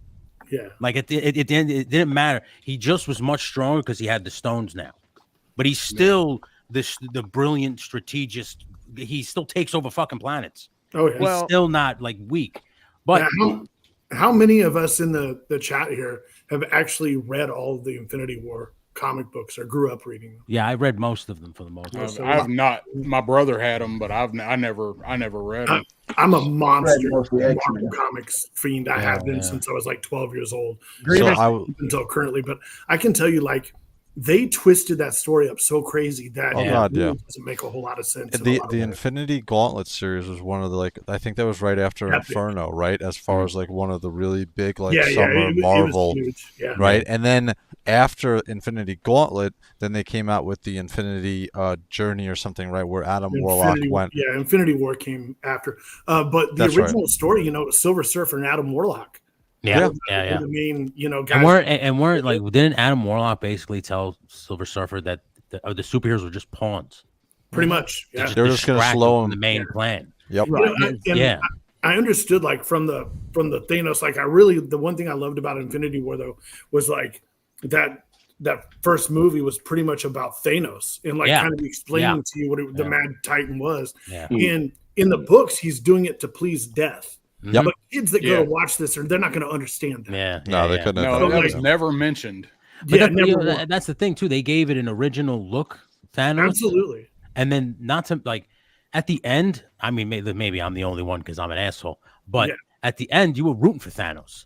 Absolutely. Like at the end, when he says to Gamora, I will smile on a sunset over a grateful universe. And at That's the end right. of the fucking movie, that's what he did. I was Yeah. just like, I looked at my buddy and I was like, perfect ending. Yeah. Cherry on top. And so many crazy, you know, between being a globalist and like without getting into all that, I mean, in a lot of ways, Thanos was absolutely correct. Correct. Yeah. Yeah. Yeah. I like the way that they portrayed him in those movies, and especially Infinity War and Endgame. Infinity War, I think Thanos was done perfectly. Yes, especially Infinity War. I thought it was fantastic, and you know, he stole the show. There was a lot of worry. Remember that? A lot of worry about Josh Brolin, and they didn't know exactly with him being such a large part of the movie and the CGI, and he was amazing in that movie. I just wanted to show you this real quick because you're talking about Silver Surfer. So the new Fantastic Four movie, this is the version that we're going to get, is the Shia LaBeouf version. Yeah. So they're making the Silver Surfer a female, just so you guys understand. Yeah. So Marvel, after Endgame, it was Kevin Feige's comments about that he wanted it to be basically 2-to-1 female superheroes to male superheroes introduced into the new movies moving forward. And we've seen that, and we've seen a steep decline in their box office. We've seen a steep decline in their ratings, and it's going to keep happening. I'm not saying this can't be done well, but I'm showing you that, again, we're seeing a continuation of this stuff that hasn't been losing money. It's been losing money for They don't years. learn from their mistakes and their own receipts. Right. They just keep doing it. Yeah. Now, that gets back to the loans and a lot of the social governance stuff. The thing of it is, I think the spirit of like everything that sounds great, you know, in a perfect world, I think the spirit of those things are genuine. They're true. Representation or diversity or inclusion or whatever. I think the way they're being done is not in a true fashion. I think they're being done very, very fake. I think they're being forced to force behaviors on people, to force your thoughts. And then if you don't agree with them, we've seen, you know, people get canceled. We've seen the walls come crashing down on social media for people who all of a sudden lose their job, or they can't get another acting part, or they, you know, there's certain actors in Hollywood right now that will not be cast again because of who they voted for. You know, it doesn't make any sense. And so, so that's what I mean. Like, it's just one thing after another, it piles up. And so that's why I wanted to get in the topic of that escapism part, because real world politics has been brought into escapism. And while I think commentaries about the world are fine, like The Watchmen, for instance, or if you want to do a deconstruction, you know, of your heroes, but unfortunately, that's another thing that's happened. We've seen a deconstruction of all of our heroes. We've seen a deconstruction of Luke Skywalker, right? You know, we've seen a deconstruction of almost really any male character. If you actually go through and look at the past several like not just Marvel movies, but any of your large franchises, you know, deconstruction of Superman, deconstruction of the Hulk. You've seen especially in comics, you've seen the deconstruction of these heroes. Absolutely. And pop real quick, a lot of people don't understand that the comic book universe is universe 616. And the cinematic universe is a whole different universe. So like when you watch the What If cartoon series on Disney, that's essentially what you're watching with the cinematic. It's like, what if? So they use it whenever all that stuff started in the comic books, they started doing all the multidimensional shit and all that stuff so they could clean up empty plot lines, holes in stories. They did all that so they could try to kind of fix that. And what they did is it just exploded in a million. It was a failure. And it carries over into the cinematic universe. So if you love the characters, you're still going to love seeing them on the cinema, no matter what, if it's a what if or whatever it is. And it just is what it is. Yeah. And one quick comment about this. So the Silver Surfer thing. So here's the problem with like Disney and them not like being able to tell the tale of what the room is, right? And so for instance, the Shia LaBeouf thing, his like how he was selected as being the Silver Surfer. He was the last one of his world, and he was pulled over. So they could flip that. They could pull his wife to do that, right? But they don't have to like shine a light on it, right? No, You don't have to be like, For the sake this of is what doing we're it. doing, because nobody knows that. Like, unless you know comics, right? You don't really have that much of an idea. You don't need to shine a light on it. Yeah. Just do it. Don't say anything. Write it well. And just leave it. Stop making it like a point of emphasis, because now you're gonna have everybody being like, "What the hell are you doing?" You don't have to do that. Just do it. Stop pointing it out. Yeah. No, you're absolutely right. I think again, and when it's done naturally, when it's written well, it doesn't have to be pointed out. People are smarter than I think they give. The public is smarter than especially Hollywood gives us credit for. And we're smart enough to suss out bullshit when we see it. It's a natural thing that we all have. And so when these things are done in such a fashion that they come across as completely fabricated, you see it. It's like being beat over the head with a sledgehammer. You will like this character because it's a woman. You will like this character because of who they sleep with. You will like this character, and they just constantly, and it's like every show, every movie, and unfortunately, I'm used to this because of pro wrestling. They've done this to us multiple times. Yeah, Cena, Roman Reigns. They just listen. They shove the dildo down your throat whether you like it or not. All right, you're gonna get them. You don't like John Cena? Well, too fucking bad. He's holding this belt for a very long time. It's just the way it is. So you get used to. So when they do this shit and I see right through it, it's just like I agree with Wraith Mace, man. All you have to do is just put her in the movie and just don't highlight it. You don't got to tell her, hey, everybody, guess what? Just shut the fuck up. Put her in the movie and let's go to the theater and just, female Silver Surfer. Okay. Put a chick in it and make her gay. That's all you need. You don't have to. Again, exactly. Like I said, they just take that goddamn thing and shove it down your throat. And they're like, fuck you.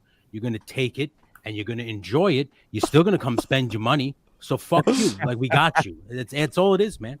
Yep. So listen, I know we have definitely gone on about this topic for quite some time. And I want to kind of lighten the mood a little bit, just to get an idea of what y'all think about some news I read today. Actually, this is June 18th, 2024 at 1:51 p.m. And we can always put a pin in that conversation, but I just kind of want to get an idea of how you guys felt. Do you like what you see? Do you see some of the same things I do? Am I being hyperbolic? Or is this something? And obviously we're seeing it in wrestling as well, which I don't keep up with. However, at the same token, I have heard people speak about wrestling having some of the same issues. So here's a story I found today. A Spaceballs sequel is in the works from Josh Gad. No. Just leave it alone. Does anybody want this? No. Not at all. Does anybody think this could get made funny as a spoof or current comedy in today's social climate? No. This is not going to be anything like the original just because of what we've just been talking about. Yep. And you have two of the main. You have two of the main stars that are dead. Mel Brooks, if he's even associated with it, is so old. I mean, he couldn't do more. He could maybe do stuff like Christopher Lee did in the Star Wars movies. But you got two of the main funny people that are in the whole movie. Good luck getting Rick Moranis to come back for Well, it. that's not going to happen. And it says Mel Brooks is also producing Josh Gad. I mean, I don't know if you guys know anything about him. Doesn't really matter. It says he's the one that's going to star. Obviously, it seems like he's the one that really. They're just putting his name on it to hopefully get people to watch. Yeah. It does say, however, plot details for the sequel have yet to have been shared. I would like to know who Kevin Salter is. Does that name ring a bell for anybody? I just want to find. Oh, okay. Hollywood Sim. What has he been involved with? Can we just see? Known for, you guys recognize any of these shows? No. I'm looking. I just pulled it up too. I'm looking at it too because I know the name, but I don't know anything he's done. I mean, I don't know. Strays. I've never heard. Okay, let's see. Brotherhood, Earth, Final Conflict, Night of the Twisters. Well, that's post production. That was back in '96. I think the question, though, is Spaceballs. Most people hold dear to their hearts. Yes. It's nostalgic, but really, is this brand of comedy existent in today, like in 2024? No, like is that silliness? Is that something you will pay 25 Australian dollars to go and sit in a cinema and watch?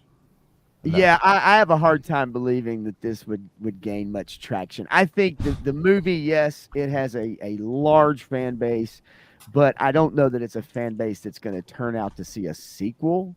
Especially how beloved that is within those people. It says the writing partners are known for Teenage Mutant Ninja Turtle Mutant Mayhem, Pokemon Detective Pikachu, Addams Family 2, and the forthcoming Disney Lucasfilm special, Lego Star Wars Rebuild the Galaxy. I have a lot of faith. That all sounds like Spaceballs stuff.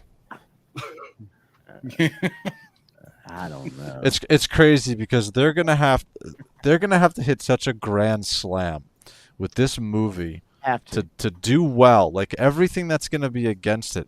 Who makes these decisions? Why would you put yourself behind the 8 ball so far when like all you have to do is be like, hey, we're gonna make a spoof of Star Wars, but it's not gonna be. It'll be taking portions of like, some things that we like from Spaceballs. Like, why are you saying it's gonna be Spaceball 2? Why? Why are you doing that? Yeah, I'll tell you how creativity. They're running out of ideas, so they regurgitate old shit. You're right, Grievance. Actually, you just hit on a main thing right now, and I want to say hey to Loki Wartooth. What's up, buddy? Jumped in here. Is that you're right? That's why we get so many sequels and so many reboots, because I think they are out of ideas, and it's because the people that are writing and coming up with the ideas, they don't have anything good. So we're just getting retreads. Yeah, and that's the thing. Like in Hollywood, you've always had like a portion of this, right? But what's happening now is because there's so much heightened, focus on this stuff. Like, dude, Spaceballs 2 is going to be so far behind the 8 ball. Like, they're going to have to hit such a grand slam with this movie that unless they don't, nobody's going to see it. Yeah, I'll tell you the only way this movie could work, and the stars would have to perfectly align, and they're not going to, but if they done this Spaceballs in the vein the original Spaceballs did with the original Star Wars movies, make this Spaceballs make fun of the way Star Wars is now. 1000%. But it'll never happen. I agree. It's also cheaper for them to market a movie everyone's already familiar with. It cuts the marketing like in half. Name recognition, brand familiarity, yes. Mm-hmm. Sure. What's that, Woody? I said it's just name recognition. They'll just put just because it has a name that somebody knows, they'll put the shit out there, even though it sucks. Yeah. I'm just scared that in today's society. It'll sell merch. But the funny thing is that the people that have the numbers, like my children, they don't know what Spaceballs is. They're not going to go see that on a Friday night. No, they have no idea. And Grievance, what you said about merch, actually, wasn't that part of the deal that they couldn't actually do merch? They made the joke about merchandise in the movie. Merchandising. That's why. Baby yogurt. But they couldn't actually do Spaceballs merch. That's the only way George Lucas would allow them for this film to come out. Was because they could not do merch for it. That's the only reason we got it. Maybe that's why they're making this one now, so they can make merch for it. Well, and you think about it, actually, it wouldn't surprise me because George, unless I don't know if you guys have seen George lately, but George is not doing well. He is not doing well. He's I don't know that he. I agree with Aaron, the toy answer, by the way. Actually, that's one of the two I was talking about with John Candy and Joan Rivers. Nothing, Aaron. Nothing. It'd be nothing without Barf. I agree, 100%. And then, of course, that's where Josh Gad comes in, don't you think? Yeah. They'll recast Barf as like a lesbian or something. I'm sure. Yeah. Oh, 100%. You think, man, that's the funny part, right? They're not going to get consciousness rid is- of Barf. They'll recast them as somebody. Yeah. It'd be Leslie Jones. Yeah, I was gonna say she's gonna be the girl from Saturday Night Live. Dot Matrix's personality would be transferred into a pair of robotic scissors. Oh my God.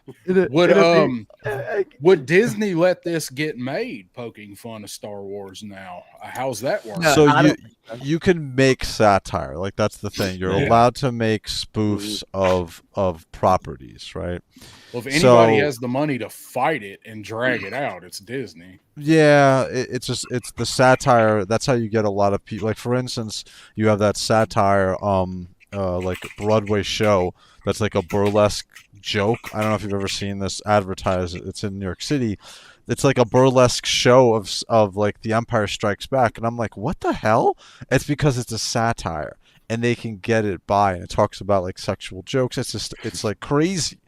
And I'm like, oh, and it's the same vein for like Spaceballs and all these things that make fun of these IPs. That's how you get through with it. Yeah. Yeah, you know, I don't even like the sound of it. Like the sound of Spaceballs too. It doesn't even like. There's nothing about that interests me in whatsoever. The time for it has passed. The time to have made Spaceballs 2 would have been in the late 90s when raunchy comedy was coming back. You had American Pie. You had Something About Mary.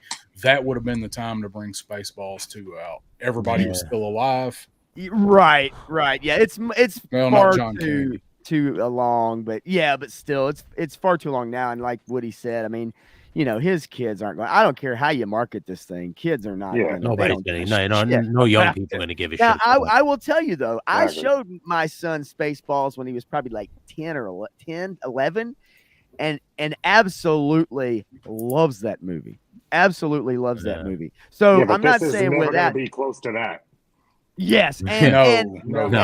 Yeah. But you're right. So the sequel, Dead in the Water. I just wanted to bring that up because I kind of figured that you guys would have the same reaction that I have about that story when I saw it today. I thought, okay, that's kind of interesting. I do have another story that I want to bring up here real quick, and this is actually in the video game realm. A problem that's been in video games for a while, and I did mention it earlier, is that a lot of video games have had strong women, or they have taken women and decided to change their proportions. They give them square jaws, they make them bulkier, they make them basically as same as the male characters. And today I saw this story, the video game that came out, it was a Suicide Squad game. And for those of you that love comics, you know, and anything, that game is absolutely tremendously awful. And it's a cash grab at best, and it's pretty much going to get shut down about 6 months after it came out. So they had an artist that confirmed the industry bias against attractive female characters, and this is not the only artist to come out and say that it's difficult to pitch beautiful or vain black women in games without them coming back like grocery store aunties.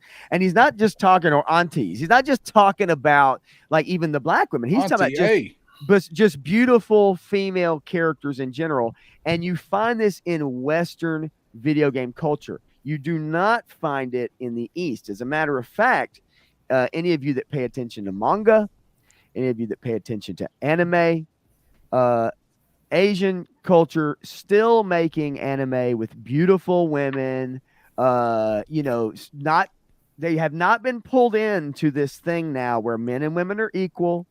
And the female characters must be portrayed just as good or equal to men. They have to look like men now. And I'm telling you, here's one of the characters from the Jedi Survivor game. Nice. Yeah, well, no, it's not. That's Lace Windu. Yeah, that's Sierra Junda. That's Sierra Junda. Let's see. There he is. All right. So, nonetheless, I found this story, and I didn't know if any of y'all have actually really known in this. Do any of you guys game? Have any of you guys actually seen any of the stuff going on with your games if you do play games? Can I just ask what a grocery store auntie is? I was trying to figure that out too. I I'm assume they mean guessing. Aunt Jemima, right? Well, no, but you can't have her anymore either. Remember that. Yes, They Pearl It was Milk. actually a very Actually. inspiring, fucking positive character. but yeah, but no, her exactly. appearance is what got her canceled. She was a actually very inspiring character, and I just read an article actually like 2 days ago about her, and it wasn't the first time I've read it, but I saw like the pictures and stuff, and it was actually really, really, really cool concept. And I think most people would be on board with it still, but that did get changed. But I think here too, this article does bring up like celebrating beautiful Black women or just beautiful women in general. But there's a couple of examples that I can show you. This is an actress. Let's see, is this the actress right here? Mild changes, very difficult pitch. You'll find many examples of actresses who have gone in and gotten scanned for video games, and then this is what their character ends up looking like when they're done. Does her name tag say Ass X? It says ASSX. I hope it does, baby. You have my attention. But like they've basically taken beautiful female characters. Let's see if Woody's there. There's Woody. Kind of, sorta. He kind of popped out and then popped back in. He might be dealing with some internet stuff. Come back to us, Woody. We're going to use the power of many. Yeah, right. Don't make me do it.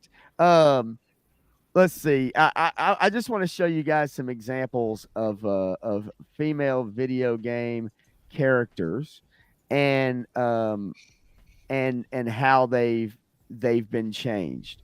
So you can get an idea of what I'm talking about. So let's see if I can get some images here. Try to find me one of these side by sides. Did you guys ever play the Horizon Zero Dawn. Horizon game, Zero Dawn? Yeah. Okay. All right. Well, I'm going to show you a picture of the original character, and then I'm going to show you a side by side. And I'm going to show you a couple of them actually, but here is Aloy, the main character from the first game, compared to how she looks in the second game. She been having some cheeseburgers, no doubt. Girl, been eating just now, I mean, yeah, hey, he's your gal. And the thing of it is that there's nothing wrong with that, but I think lady, she ain't no lady. Here's the modern day Tomb Raider as opposed to the former Tomb Raider. Let's see here if I can find a couple more. Let's see. I've got there is Ellie from The Last of Us 1 to 2. That one's not too bad though. That one really does look like she just grew up a little. Not as bad. But it's something that's happened over the last probably 8 to 9 years that we've seen how female video game characters have changed quite a bit. And I didn't know if anybody that plays any games has noticed, like if you look at the actress they've brought in to scan and then actually look at the final character. And a lot of people argue, they'll say, well, that's just, it's hard to scan characters. It's hard to scan a character and bring them into a game. If I may. Yeah, absolutely. Two things. Yes. One, I think the real problem is the article itself.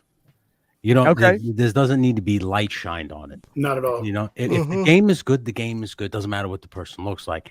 Right. And I think sometimes, and I think people are glancing over this because they want an article like that to write, is the person or the video game company is changing the look so that they don't have to pay you for your likeness. I think that's part of it. I think they're that's part making of their own likeness, and now it's their own property. It's their own IP now. Now you're not going to get paid for looking exactly like the character. That's what I would assume. I would say that might be part of it. The women that do go in and get scanned, though, if you've seen the men that go in and get scanned, they can do almost an exact replication, but of a male character. But so you'll hear the argument, well, it's really hard to scan somebody, it's really difficult. And in actuality, it's really not. We've seen it done. I think it's been more of an intentional change. It's they're really pushing the non-gender specific stuff. Yes. So they're trying to the more feminine the character, the more womanly it looks. But the more if you mix both and it looks non-binary, you get more androgynous. Exactly. Yes. Now Really it's not specific. It goes both ways. Yes, and that's the problem. But the problem is they're bringing in women to model these things, and the woman or whoever's going in there is assuming, oh my God, they're going to turn me into this 3D character, and they look and they go, that's not me. Well, I think they're spilling off. They took Sally and they took Sam and they mixed them together and created this non-gender Sandy Sam. Exactly. I think they're reached a point where maybe a little bit is getting to them, and they're spilling off just a little smidgen of the pro feminism, girl power, like what Crown Fox has been talking about in the chat. They're spilling a little bit of that off, but they're picking up that either way, that ambiguous. They're picking that up because they can still get by with their narrative if it's that way, and going a little lighter on the feminazi. Yeah, I just think that if you want to make a good game, you want it to be equal. Just make it the ability to make one female character, one male character. You pick. Yes. You pick. You want to play as a female? Play as a female. You want to play as a male? Play as a male. I will play. That's it. I will play a badass game. Something like take just God of War for example. Yeah. If Kratos had been a chick, if Kratos had been Athena or whoever, and was that badass, and the game was that good, I would not had a problem at all with that, and me knowing that it is a woman. I think the one thing we can all agree upon in this room is that we're easy to sell as long as it's good. Doesn't matter what you're going to sell us, as long as what we're going to buy into is worth it and is like worth the experience. I don't care who the protagonist is. I don't care who the antagonist is. I don't care what they look like. I don't care who they sleep with. I don't care if they piss sitting down or standing up or everything in between. I don't care, as long as the story and the game is good and the experience is worth it. I really don't care. I think sometimes when I'm really sleepy. But recently, like when you were scrolling through that, in that list, there was actually a picture of Aerith from Final Fantasy VII. Yes. I don't know if you guys have played Final Fantasy series, but that's a series where all the female characters are badass. Yes. They're all like dressed awesomely.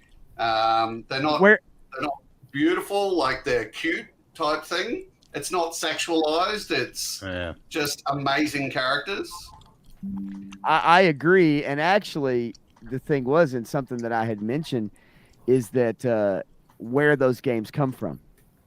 Because they're coming from the East. They're coming from they're coming from Japan. They're coming from Korea. And they do still, and I'm gonna share this real quick. This is just a little bit of some of the characters in some of the most recent games that we've gotten. There was one, not an article I found. This is something that has been talked about for a long time, but I just want to kind of give you guys an idea of what I'm talking about. Now, if you just kind of look at some of these character models, no, and tell me, like, damn it, oh, it won't zoom. Hang on. All right, just look at some of these character models of some of these in the games, and I mean, I'll stop you real quick. Woody's out. Is he out? Yeah, Woody's he's going to bed. He's having good night, Woody. Technical stuff. So night, Woody. Say good night, Woody. Man, get some sleep, brother. There he is. There he is. Thank you, Woody, for coming on, buddy. And I'll be in touch with you for sure, man. I really appreciate you coming out tonight, man. Thank you. If, Woody's out. See if Boy Enhancer wants to. Yeah, that's what I was going to try to figure out real quick. I just did want to say, as far as that goes, though. Like, looking at something like this, that I was trying to find a good collage, because trying to get my point across, I guess, to those that maybe don't play a lot of The games. Android. You when you start looking, and these are games that are very recent, and you start to look at the wide jaw and the eye, the nose line, and they're all angry too. A lot of them are angry. They're very angry. And I was actually so, confused by the picture. I thought it was a picture of all the Amazon carriers in my neighborhood. It has been this week with the shit I've been ordering to get in here to take to Joe Fest. Oh my God, that's so great. Yeah, Crown Fox. There you go. Fact. Like I said, man, at the end of the day, if you just give me a good game, I don't give a fuck. I think most people, and that's again, I that's the other thing. Yep. I play as a female character, anything doesn't matter to me. Right. Yeah, I play the females in a lot too. Listen, I actually enjoyed the Tomb Raider games. Like Absolutely. the newer ones. I thought they were great Oh, games. oh, absolutely. I agree. You know? I thought they were fun Yeah. games. I actually had a blast. And like I playing said, them. you don't have to sell me a bag of shit. You don't have to sit here and say, look what we're doing. Look at the barriers we're breaking. Right. Like, Just do it. Just do it. You don't have Yeah. to go out of your way to make it the selling point, or in this case, with some of these pictures, they're not a selling point. Some of these. But yeah, that's something that actually has been bandied about for quite some time now, and for people that are really deep in the video games, like Frostbite was saying, you talk about the Final Fantasy games, and there are many Japanese studios and other studios from the East. The stuff they're making, they're still making feminine women. They're still making, feminine women in games and books and comics and stuff like that. And I do believe we have seen a concerted effort, however, to defeminize women overall. And legend, like you were saying, did you just see me singing Eminem right there when he was saying that?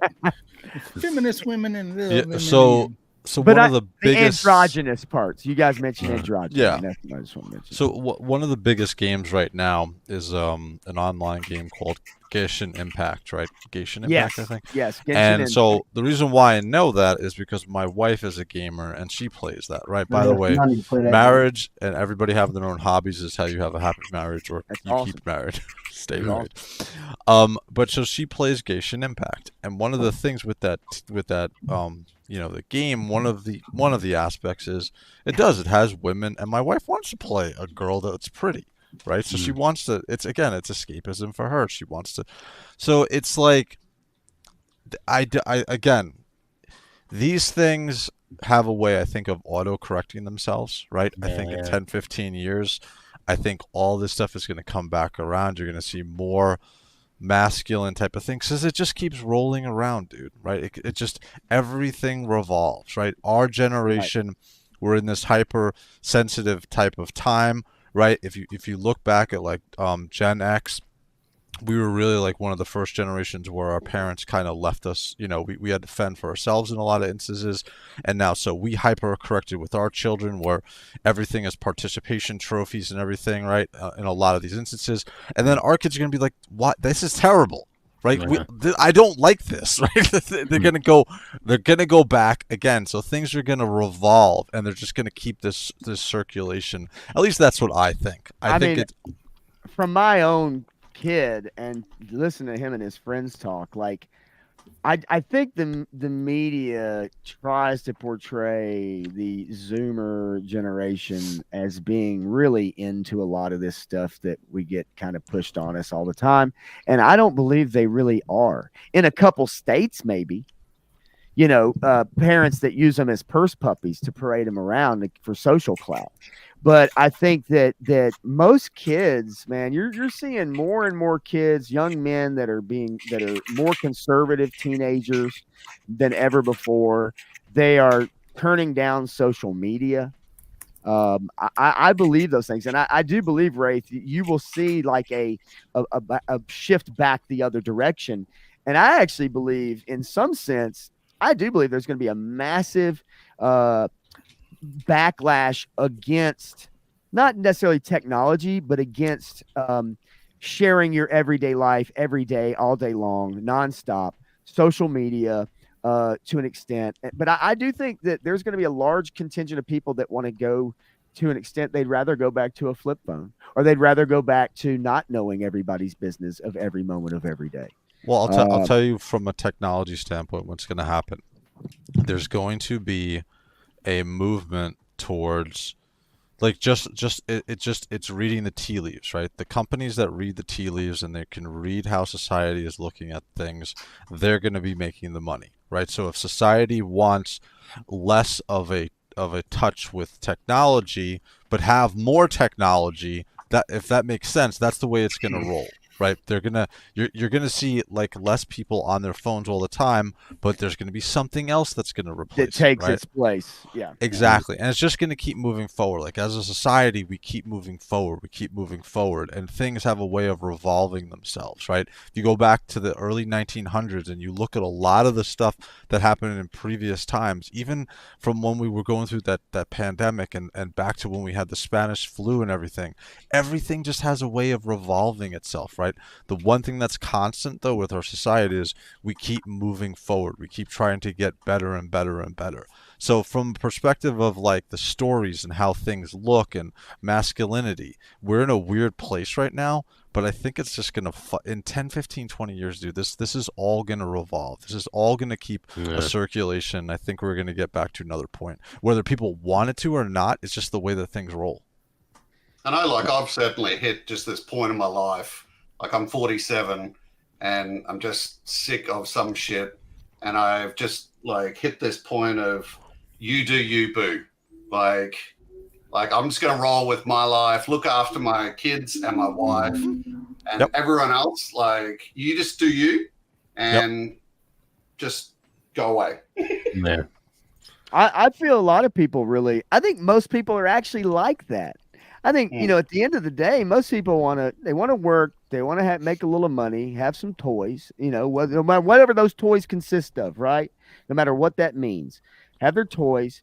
They don't need to know who you sleep with. That you know, you don't care who somebody sleeps with. You don't care, you know, what they do behind closed doors. You don't care who they vote for. You don't care what they, you know what I mean? And I think most people generally are like that, at least from the conversations I have as a bartender all the time. It's an age thing, right? It's an age thing. It's when you go through shit and you learn and you're like, okay, I don't ever want to deal with this again.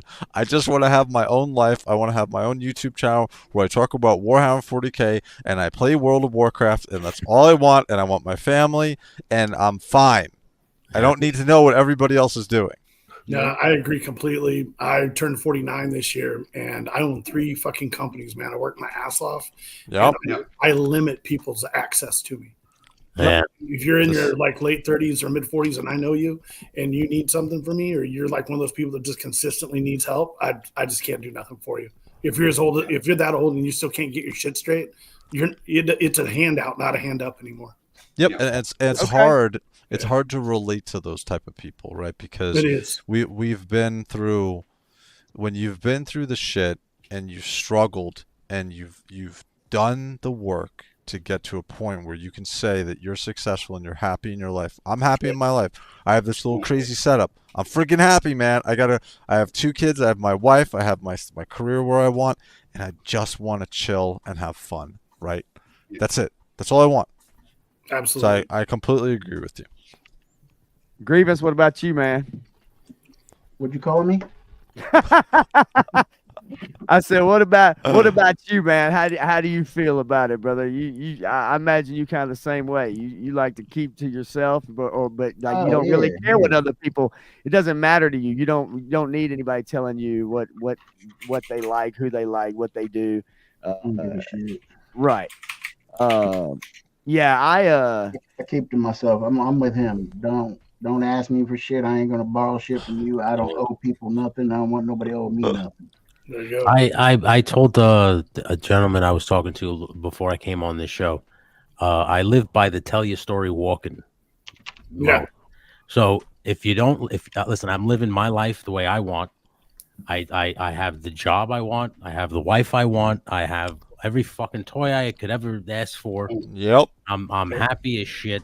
I I'm working on that last part every toy. I take pictures. I do the photography. I do what I love to do.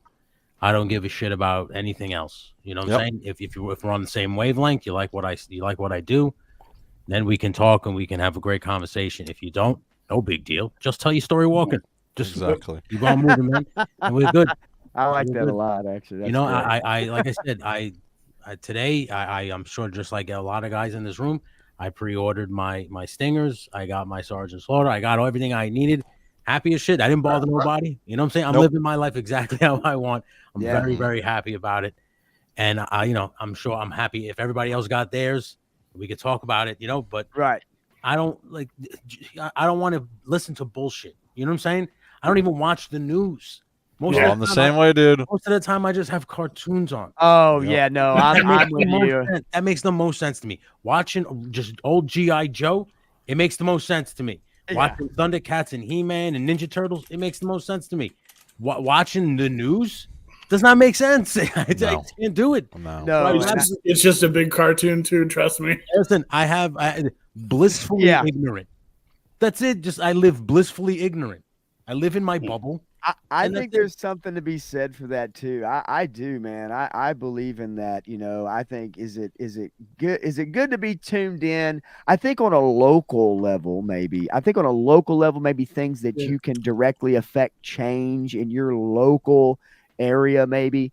But yes, I'm with you. Paying attention to the news nonstop, is probably not. I don't find it helpful at all. I don't find it healthy. Keep you in a state of stress. Yes, and I'm with you, man. I'd rather jump on my computer, try to make some videos, do some live streams, get pre-order my G.I. Joe classified stuff, and have fun with my son and stuff like that. I'm all about it, man. So I'm with you. The important things are what matter.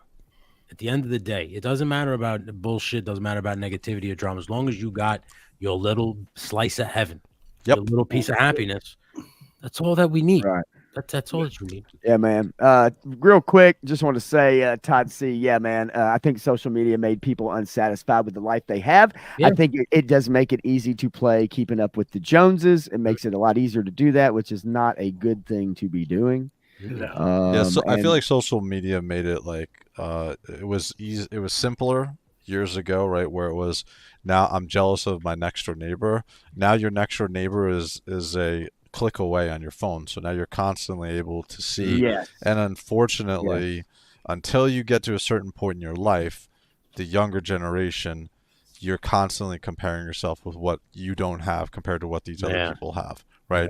When you get older and you understand what's behind that picture and what's behind that life or someone else's success, it's not all rosy, and it's you know what I mean, there's different stuff. And dude, I'm fine with my stress.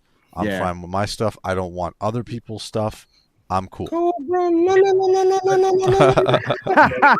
He's back. So I know that that one of our members needs to pop out, and I will always say that if anybody needs to pop out, I am a-okay with that. I know it's getting late, especially for some on the East Coast. And so I know that Wraith, you need to probably bounce out of here, don't you? Yeah, I'm out of here, fuckos. Great night, guys. I really appreciate you joining, and just kind of lay it out there for anybody watching a replay, obviously, where they can find you and check out your stuff, man. Wraith Mace, bro. I stream gaming, World of Warcraft, lots of Warhammer. Lots and lots of Warhammer. Also on Instagram, Wraith Mace, and Facebook, Wraith Mace. So, Joy Toy Warhammer stuff. If you guys want to find out about Warhammer and get away from the Star Wars stuff, I started getting into Warhammer about 3 years ago. So, yep. That's my deal. Hey, Rafe. I'm gonna say before you get out of here, don't forget to get at me. Give me instructions, brother. Who's going to Joe Fest, by the way? Anybody in the room here? All right, so we got two. I'm going to Dallas. It's close. Okay. Yeah. So obviously down south, give one because what I did was I have the whole wreath mace and the whole wreath things comes from when I used to do mag-fed paintball and airsoft, and so I have these patches and stuff.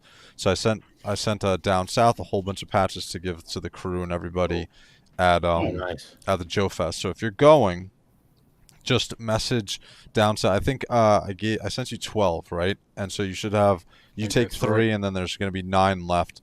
So there should be if you want, like I said, if Pop is going to go, give one to Pop, and then as people come up and ask you for a patch, just give until there's no more left. So Sure. that's fine. Okay. Cool. That sounds good to me. And if anybody else wants a patch, just message me directly, and I'll mail you guys out one too. Oh, So. yeah, dude. I got I also 3 have of these. I also have to check out of here. Yes. Hey, legend. Absolutely, man. I appreciate you being on as well, dude, and taking up my invite and coming in and giving us some of your insight. I love talking to you. I'd love to do it again sometime in whatever format with both you guys, with everybody really, but one-on-one or otherwise, man. So we should pull this back together. More obviously won't be this week, but another week or two when this is doable, we need to sit down and do some shit like this on a Friday night. Anybody that can participate, just take it off like you do your unfiltered streams. You do one of your unfiltered streams with this bunch on here, buddy. Bring some liquor. If you watch the unfiltered stream, it's some stuff in there. I went back and watched it. There's some stuff in there. But hey, I'll say what I say, and that's that. You know what I mean? I think we all do that. But yeah, legends. Let everybody know watching a replay or whatever where they can find you. And where your stuff is. Okay. Yes, just go to Legends Series on YouTube or Legends_series on Instagram. I'm a photographer. I do a lot of toy photography. And I do a lot of play motion and stop motion on my YouTube channel. And I have a podcast called Talking Figures. 3-Star Draw was on it. Woody was on it. I have a bunch of new guests on it next week. This week it's Chad, and next week is Duarte Studios, great diorama builder. Cool. And of course, the pre-roll on Sunday nights, 8 p.m. I go live. Yep. That's a great time. I do all kinds of silly shit, impressions. We may be watching that this Sunday. We may be having a pre-roll while we watch it this time. We'll have to see where we wind up. So let's smoke together then, brother, please. I hate that even right when I brought out the fruit, man. I got a whole bowl of melon here. I was passed out for everybody. Sorry, Tony, is that a esports channel? No, not at all. No. Legends _series. Legend. It's no S. It's no S. Legend. All right. No S. Yeah. Legend series. Well, man, Wraith and Legend, I really appreciate you guys coming on. And Legend, your wife is also a legend too in the chat. She's the best, man. I know I haven't been She's highlighting the chat like I should, but like I said, it's like landing planes. So I've been trying to get on it and everybody in the chat, but she's fantastic. You're fantastic. Wraith, you are fantastic. I'll let you guys go so y'all can get out of here. Okay. Thank you, brother. Have a great night, man. guys. Thank you so much for joining us. Okay. Later, ladies. Have a good night. All right. So being here to pop my cherry tonight. Yeah. Grievance too. This is Grievance's first live. Yeah, isn't man. First live. Yeah. Like this. You did your part of one of your videos was live, wasn't it? No, they were all pre-recorded. I thought one of them you did live. Yeah, okay. I wasn't necessarily saying goodbye to everybody. I knew those guys had, Legend kind of spoke up, but Wraith had actually messaged me at private chat, said, he probably needed to bounce in about 5 minutes or so. So I just kind of wanted to get that thing rolling, man. It's I know we covered a ton of Star Wars earlier, and it's something I did want to bring up, and I didn't really bring it up earlier, but it is what I like to talk about, and it's stuff that I think is important. This is an article from Inverse right here, and I think this is part of the problem with Hollywood and part of the problem with people like us. This article is that, the acolyte isn't ruining Star Wars. You are. And this is a common theme you find from Hollywood. anytime that they come out with something, if it's not well received, no matter who's in it, they blame the fans. And this is another example. This has been done in Marvel too. This has been done with every Marvel Disney Plus show that's come out that was not well received, and it's been quite a few of them. They blame the fans. The producers of the show blame the fans. The actors will blame the fans. Even the companies will blame the fans. And then you get your shill mainstream media who will write articles like this telling you how much of a bigot, how much of a istophobe, and how much of a racist that you are because you don't like the Acolyte. And I think certainly that's not true. That's kind of my thing. I think that anybody that's seen this show on its own merits, it's not a good show. I mean, it's not well written at all. But this is normal. This is every day you will find a new article from a writer from a mainstream mag telling you that Grievance, you're the problem, right? Or down south, you're the reason why, you're the problem, not the show. The show My doesn't. wife, I am the problem. sounds like my ex, you know her. Yeah, I do. Talk to him. Yeah, right. But I mean, it's got a 15% Rotten Tomatoes score, and you could just scroll through the pictures just based off the pictures alone. Jackie. You know what I mean? Like I mean, but it's blame the fans, and that's a running theme. That is a common thing that you see all the time, and this article is no different. I could probably pull you up 5 articles just from today alone telling you, and I think that's where a lot of people have the issues is that you may not like the show. You have every right not to like the show on its own merits, but when they tell you that you're you're a bigot or a racist or something like that because the lead character is a woman, you're a misogynist now. Yeah. Because you don't like this terribly written show. I think that stuff's losing steam now. I think the mainstream media is changing course. You're starting to see more articles actually the other way around talking about how bad these shows are. I mean, War Chest, you probably have seen some of this stuff too, right? Yeah, I've seen a lot of it actually. Like where people are starting to turn around and just say, "Nah, man, we're just tired of the bullshit. Tired of being forced down your throat." It's just like, come on. What's it going to take? What's that? That's what it's going to take. Oh yeah. Well, being able to get the mainstream media back on the side of the majority of folks, being able to get the mainstream media, there he is. But yeah, just talking about the mainstream media and how when a show is not good, they turn around and blame the fans. Yeah. And they tell you, you're a phobe or an ist or something, and it's common practice. That's the same as any artist, right? Like as I've been doing my 3D printing stuff, you just got to take feedback. And if you can't take feedback, you're probably not very good at what you're doing. That makes sense. It doesn't matter what it is, right? That makes plenty of sense. Most people, if you go through and actually read the reviews on the Acolyte, the one thing that a lot of times the media will bring up is review bombing. I'm sure you've heard that term a bunch. If you ever pay attention to any of this stuff, it's the review bombers. They're just, there's just as many people who have never reviewed a show ever on Rotten Tomatoes or IMDb who will give a show 5 stars and leave a comment like it's the best show ever. And then you'll look at their profile and this is the only review they've ever made. Yeah. And so it works both ways. It's not just review bombing as far as a negative way. It's the other way around too, right? Or you get about 10 deep and they're all the same. They're like the exact same review. The same exact review from and every profile. This is the only review they've ever done ever in their life on that, that particular profile. And I think you're right though. Down south, like that's kind of what it's going to take is kind of the, I think at a ground roots level on YouTube, you've seen it on Instagram, you start to see the tables turn, and I think this Acolyte show has really actually sparked a fire. And I think it's garnered more attention now from what a lot of people call normies. Yeah.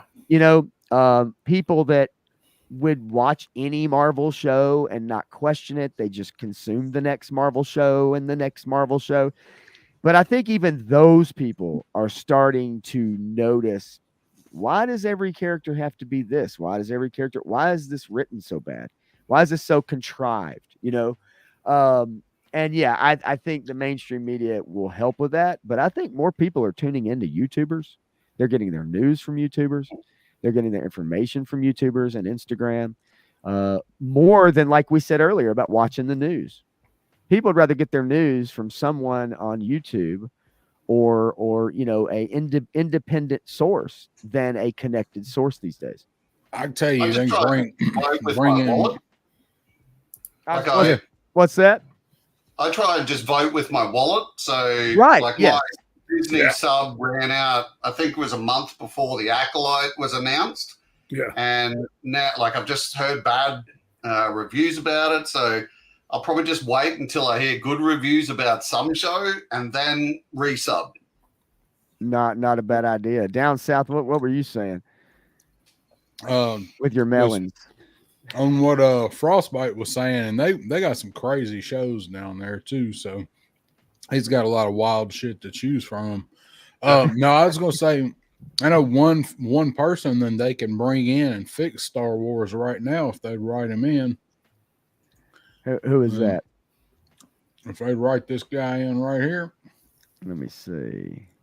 Oh, yes. I don't need an engine. All righty.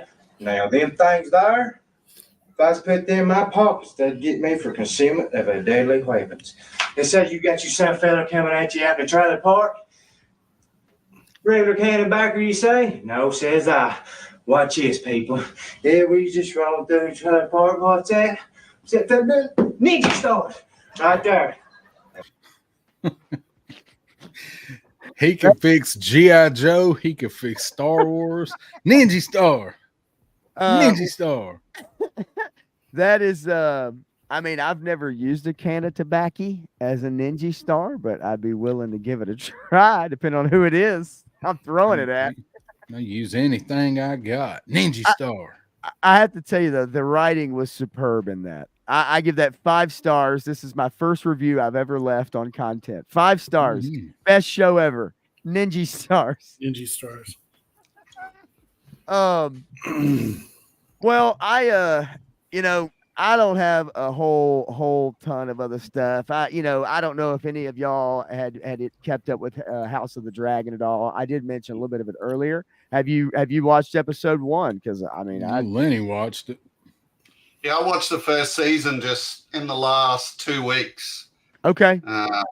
What did you think of the first season? What did you think about the first season of House of the Dragon? It was a bit slow, but when you sort of think of Game of Thrones, it was perfectly on par, I thought. Okay. I thought there was some really good acting. I think when the actresses changed ages, they actually did that pretty well. And it kind of flawlessly seamlessly kind of switched like that. And that's what you were talking about earlier, right? Don't announce shit, just do it. So when the aged actresses changed, I was like, okay. Yeah, okay. Well, that worked out so well on Walking Dead when they did it. Well, and I don't know when they did it on The Walking Dead, but I dare say by the time that got to season 29, I think they were pretty much done with the, I don't think much good was being written on that show by as the years went by. It from everything I heard from everyone that kept up with it, that it fell off a cliff hard. I quit that show 3 different times and picked it up 2 seasons later and went back. Grievance, have you watched anything with House of the Dragon, or did you watch Game of Thrones at all? Did you ever that shit was that shit was dope? But I loved it. I like to wait till there's 3 or 4 seasons and something before I watch it. Okay. Well, and look, I understand a lot of people are being really cautious because the last 2 seasons of Game of Thrones was not their best.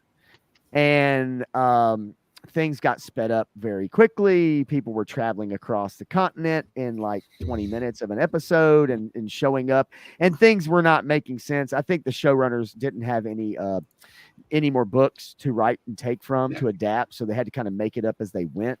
And I don't know how much George R. Martin had to do with the ending of that show. He still hasn't finished his books either. For one, it's been years and a decade plus or whatever. War Chest, did you get a chance? I mean, did you watch Game of Thrones? You watch House of the Dragon at all?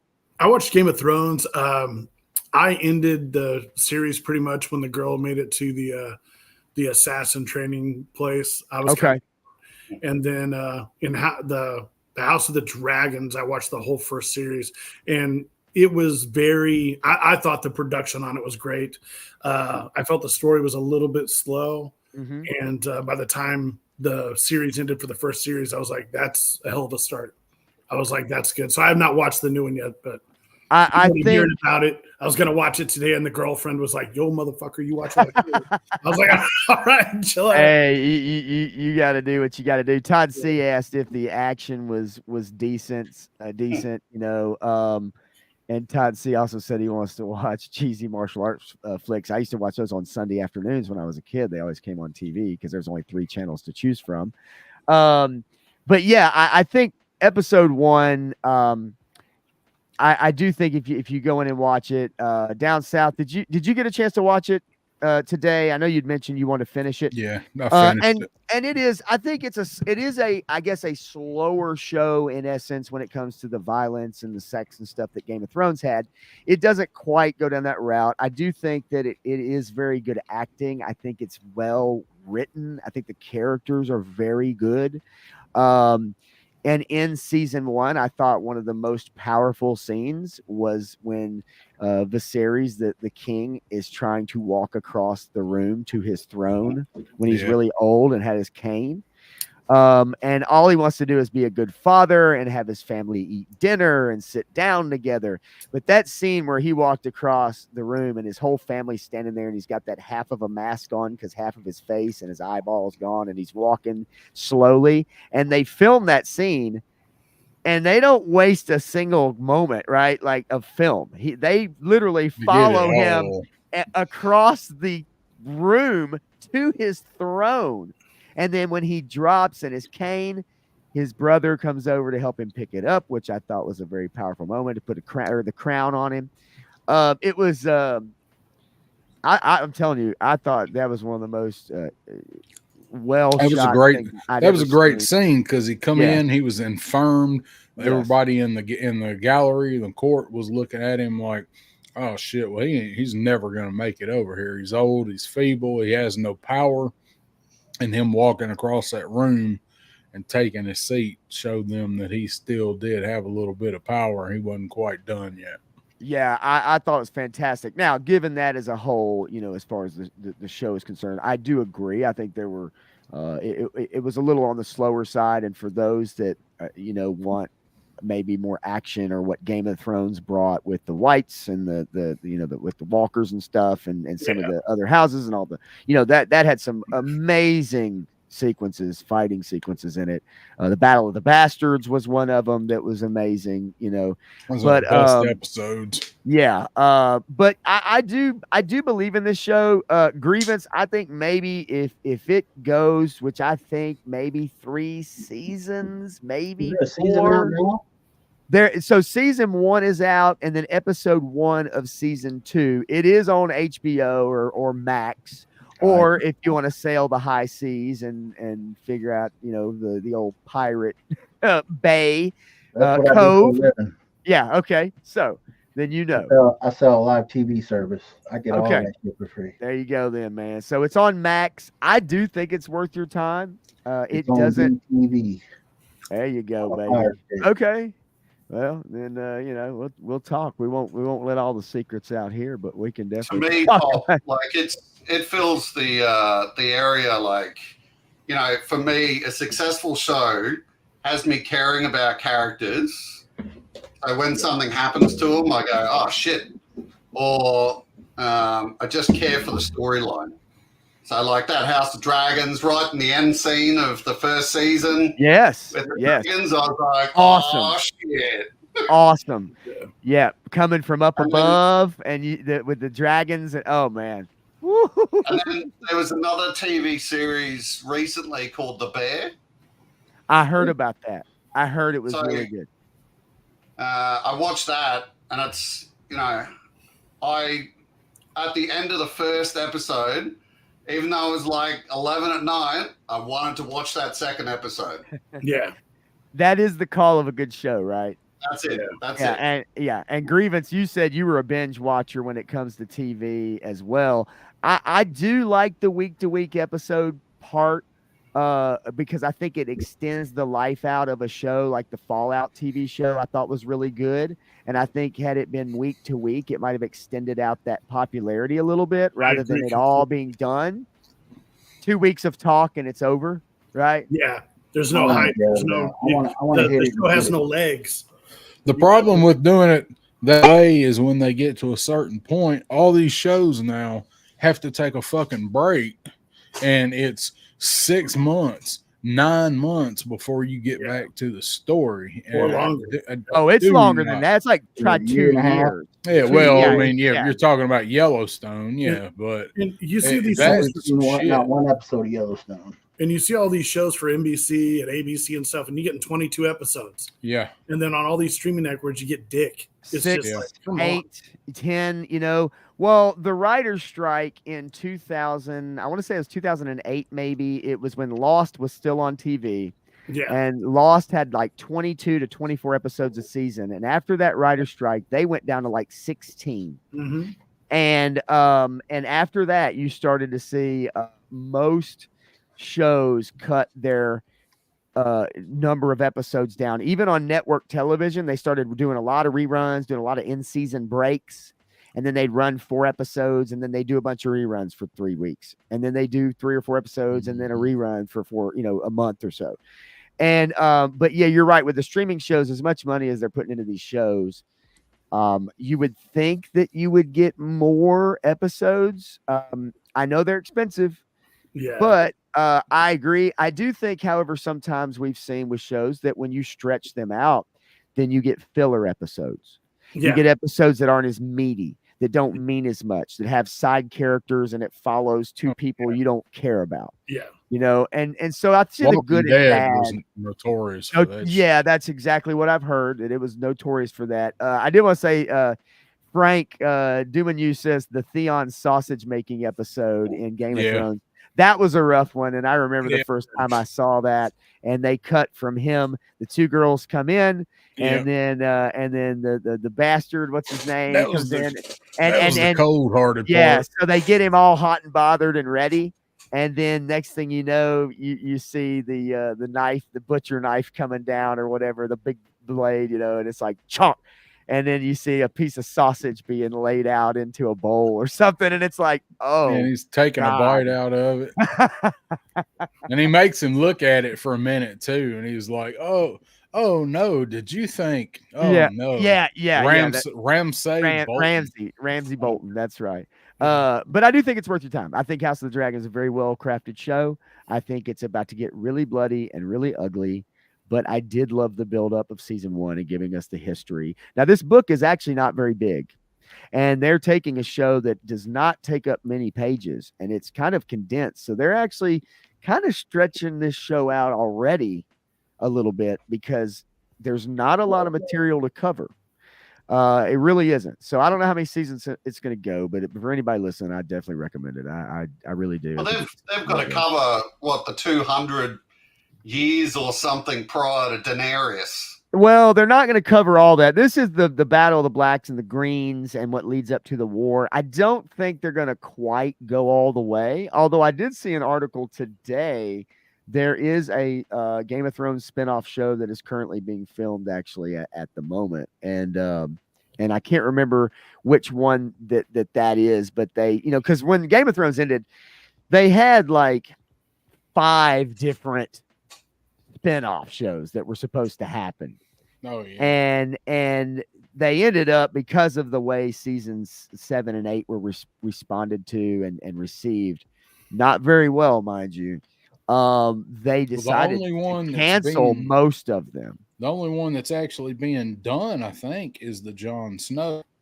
So right now it seems that there is, a House of the Dragon, but there are now a Knight of the Seven Kingdoms. The Hedge Knight is underway. That is really the only two that are being Is that starring worked Ron on Jeremy? right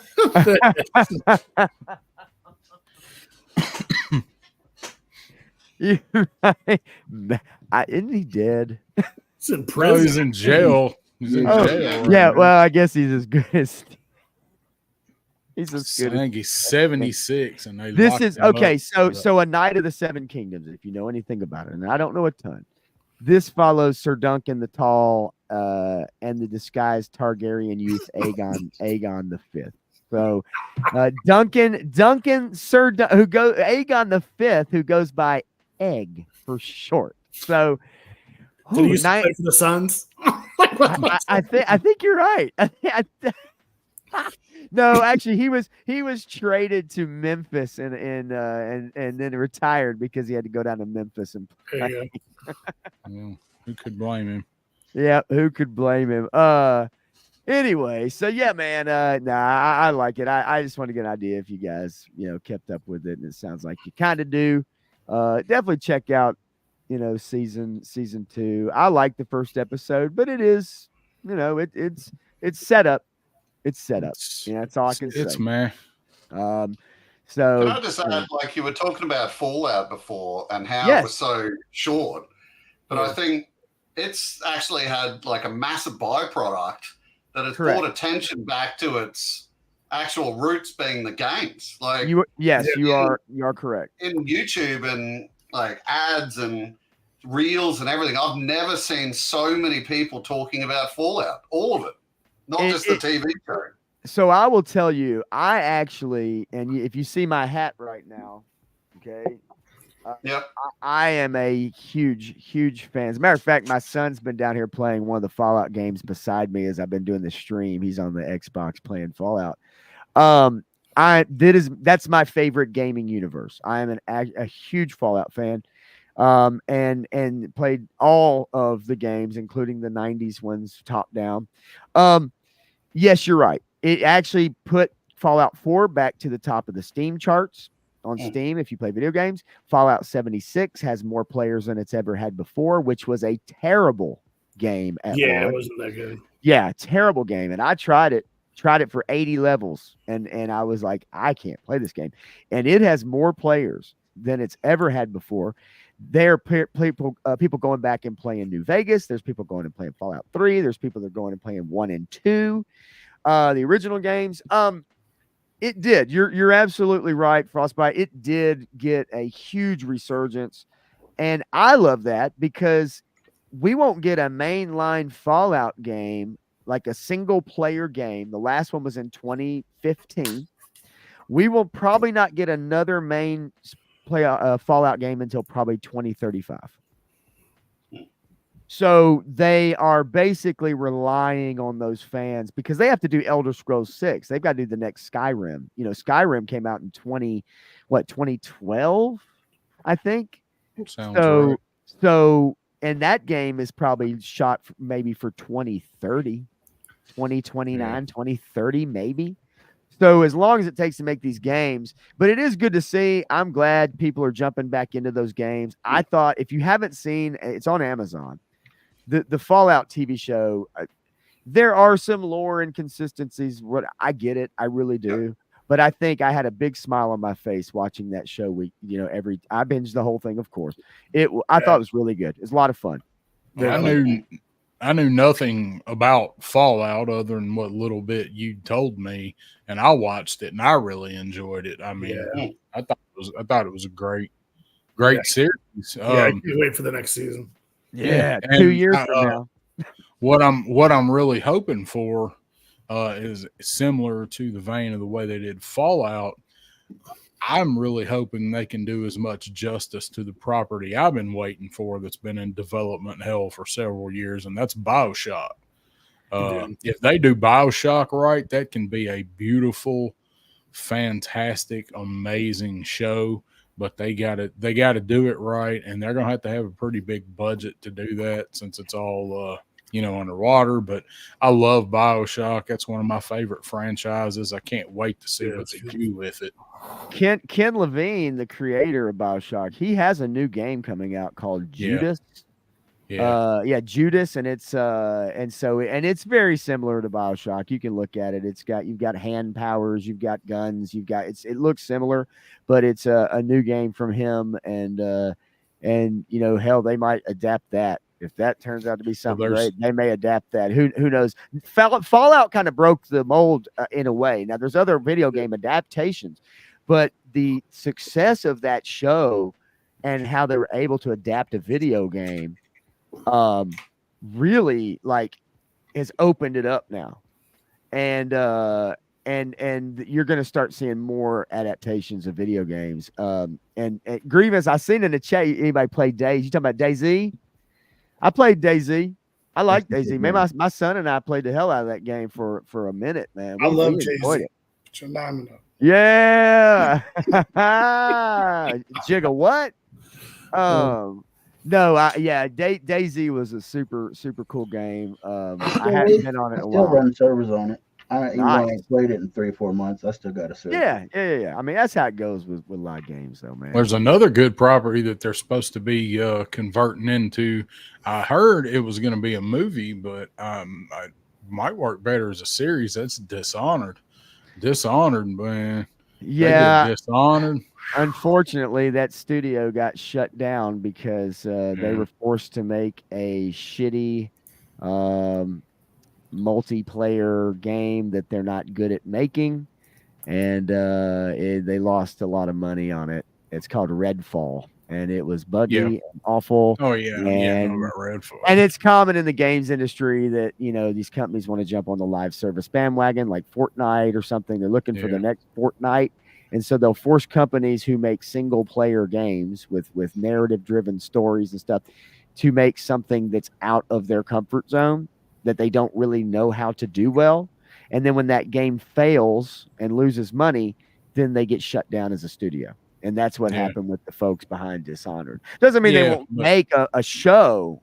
Yeah. I love the original Dishonored 1 and 2. So bad, man. Those are wonderful games. Those are great games. Have you guys heard of a German director called U-Boll? Uwe Boll? Yeah. Rampage is a fucking classic movie. Yeah. But have you seen a long time ago? He bought up a whole bunch of gaming franchises, and then turned them into horrible movies. Alone in the Dark, Postal, Blood Rain. The one can't remember the name of it. The Elizabeth Bathory. You had horror game, House of the Dead, Far Cry. I'm looking at all. It's just it's littered with just like super garbage. Yeah, he needed to stick with just controversial, real world type scenario movies. Because I tell you, man, that Rampage, and it's even more relevant now than it was. That movie's 20 years old now. That movie's even more relevant now, sadly. Yeah. But it just makes you like, what is driving this dude to do this shit?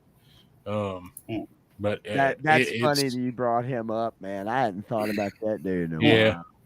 He was in. He was also in. What was in New Nightmare? Yeah, Frank. New Nightmare. Let's see. Frank Duman, you said worst director ever. Yeah. Pretty bad. Yeah, I actually am a big gamer. Now I've had less time to play games since I started doing YouTube, started trying to keep the schedule, and I've had less time to actually play, and then I'm trying to edit and do a follow-up to my most recent video from yesterday. But I do actually play a lot of games, man. My PC is screaming at me every time because it's doesn't have much space left. I've got so many games saved on my C drive and my D drive. It's obscene. And mostly my son plays most of them. He comes over and he's on the VR. He does VR headset too, a lot. And But yeah, so when it comes to games, man, you right up my alley with that stuff, man. I'll tell you, I didn't know how many people, especially on the panel tonight, how many people really, got into games, played games and everything too. I didn't want to bring too much up. Pop, while we're talking about movies that are interesting, can you just, an Australian asking an American audience, okay, can you please let me know what you think about the movie Idiocracy? I love that movie, and unfortunately, I think we're headed straight to that path. We're about to be living it. Yeah. I think in 150 years, people are going to be so dumb they're going to be talking like that. They're going to be using text language as regular language. Yeah. And it's got what plants crave. It's got electrolytes. You mean toilet water? No, you're supposed to have water. You mean from the toilet? Yeah, it's getting there. It's going that way quick. That movie, man, when I first saw it, it has all those classic like Saturday Night Live or it's something, and it's straight out of one of those kind of movies that it takes a premise that should only be a skit and turns it into an hour and a half movie. Night at the Roxbury. Right. Yeah. But I bartended with some guys, man, and I remember when we watched that movie together and we quoted that movie for like a month or 3 months straight. We would bring something for like when he tells Maya Rudolph's character, he's like talks about taking her over the hill or something. He's like, we're gonna do it, like family style. And it's like, oh my God, like there's just so many one-liners in there. The president, I could totally see that. Like, are you kidding me? Like 150 years, who knows where this country's gonna be? So what made you think of that? Just from being in Australia and wondering United States and where the hell it's headed to? I just wanted to ask because I know, different countries have different thoughts on things. Absolutely. But when I saw like years ago Arnold Schwarzenegger in a government position, I'm like, oh man. We had a guy who had a hit television show that good luck finding The Apprentice now to stream it or watch it. Yeah. But he became the president and may very well be the president again in November or in January of next year. I mean, it is wild, man. Like wild. Jesse Ventura was governor of Minnesota. Ventura, the wrestler. We had Kane. Ronald Reagan, was a two-term president. Actor. He was a famous actor in the 50s. Kane, the wrestler, was mayor of Knoxville here in Tennessee. Yep. Yeah. Even in the car this morning, and a Taylor Swift song come on the radio, and I thought, how long before she's running? Actually, it would not surprise me in this day and age, and with social media and with the way things have kind of gone in a very short period of time, how so many people can just be so stupid, so unqualified. Yeah, but qualified. Which song was it, Frostbite? That might have been one of the ones Pop sings in the shower. Oh, it's that new one where she's saying she wants to kill some dude or something. Oh, the anti-hero? Is it anti-hero? Man, that's a pretty good jam. I couldn't tell you. It's just American women in general. Yeah, they're all crazy over here. I don't know how they are down there. Hey, man, I'll tell you what, though, at my bar last week, I had I had two Australians that were visiting the United States for the first time. They came to Nashville, and they popped into my restaurant, and a dude comes up, and he ordered from me, and I was like, are you from Louisiana? And he was like, and I was totally yanking his chain, obviously, but I could tell where he was from. I knew exactly where he's from. But the girl he was with, and I don't know that they're all like this down there, but the girl he was with was straight fire, dude. Straight fire. So I don't know if they're all like that down there. Probably not like it is here, but she was my head, fantastic. In my head, most of them look like Donk from Crocodile Dundee. Oh my gosh. I tell you, I hope that's not right. I've got a few Australian friends, and one that I actually used to hang out a lot with when I lived in Italy.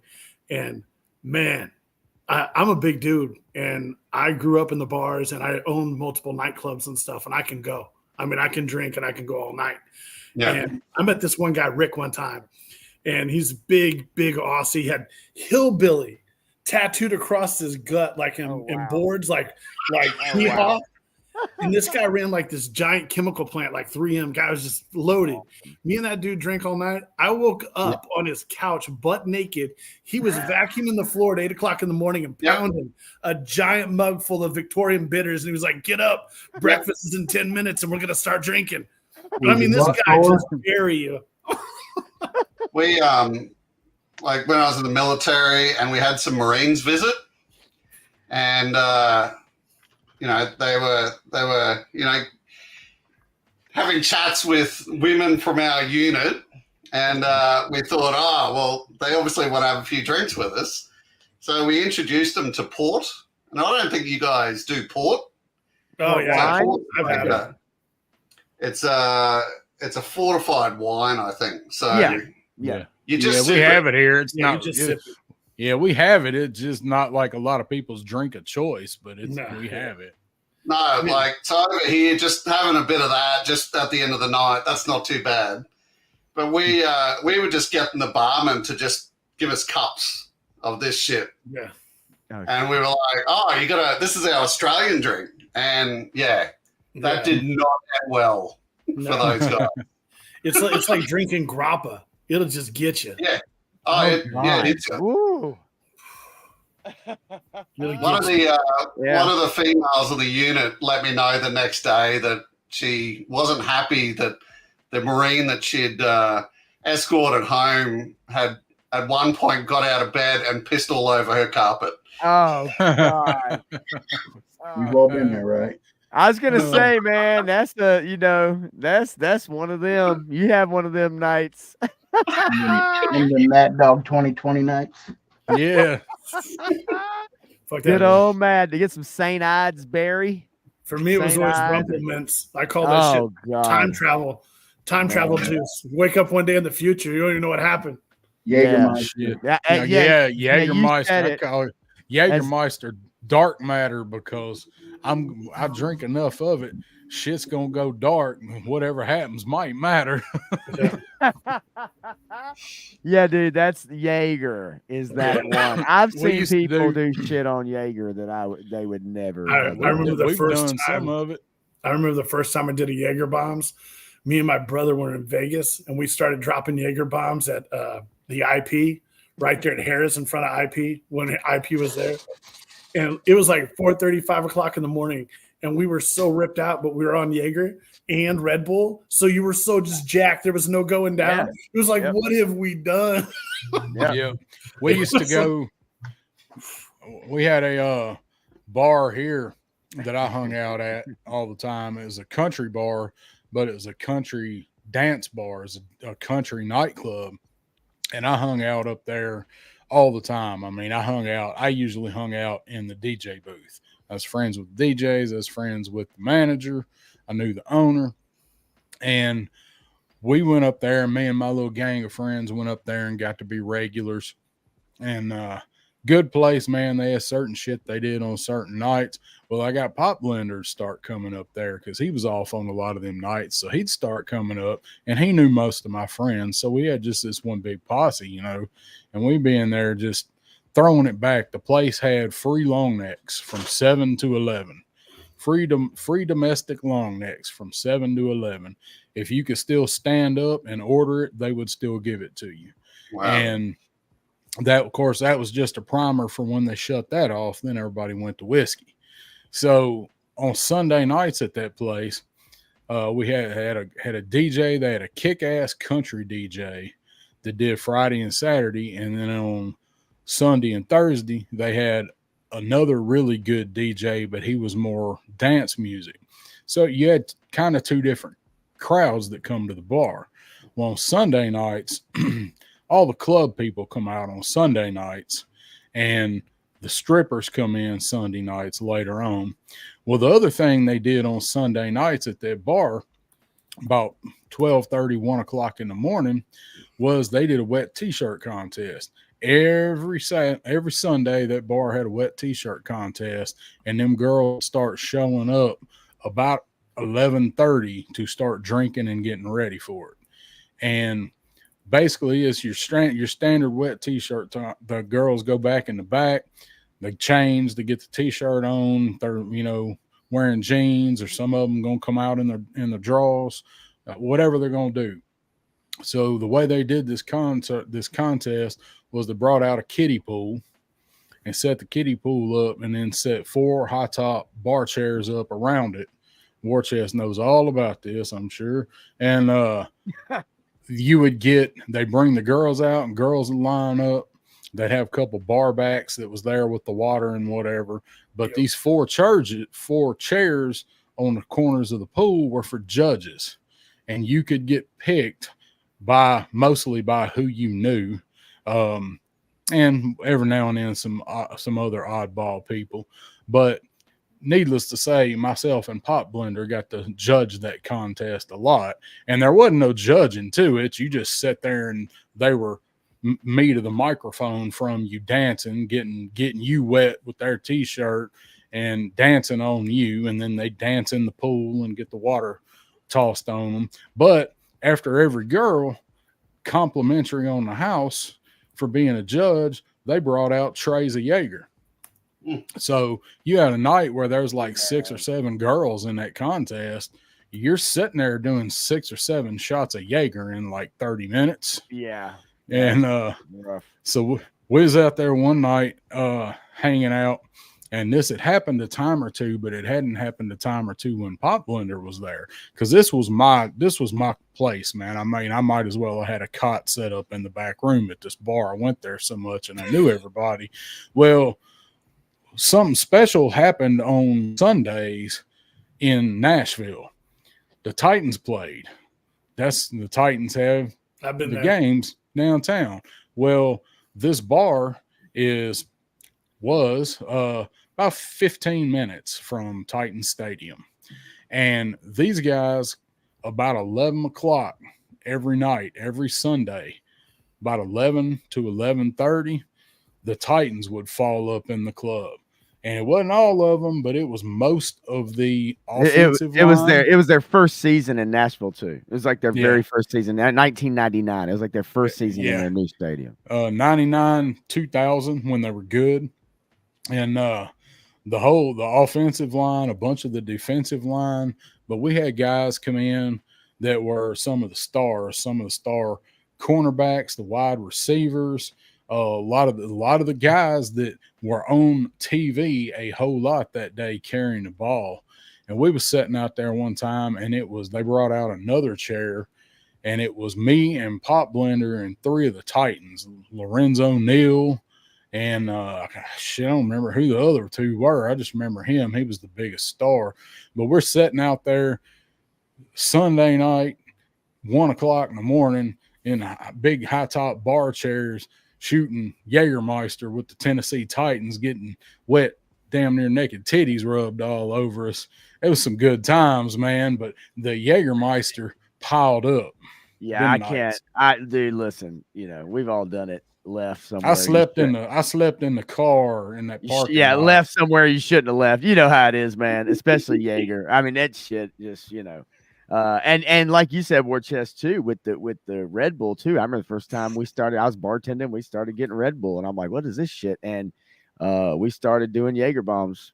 And I bartended a former bartender's his godparents' wedding. Now these people were all in like their 50s, 60s, 70s, and I bartended this wedding.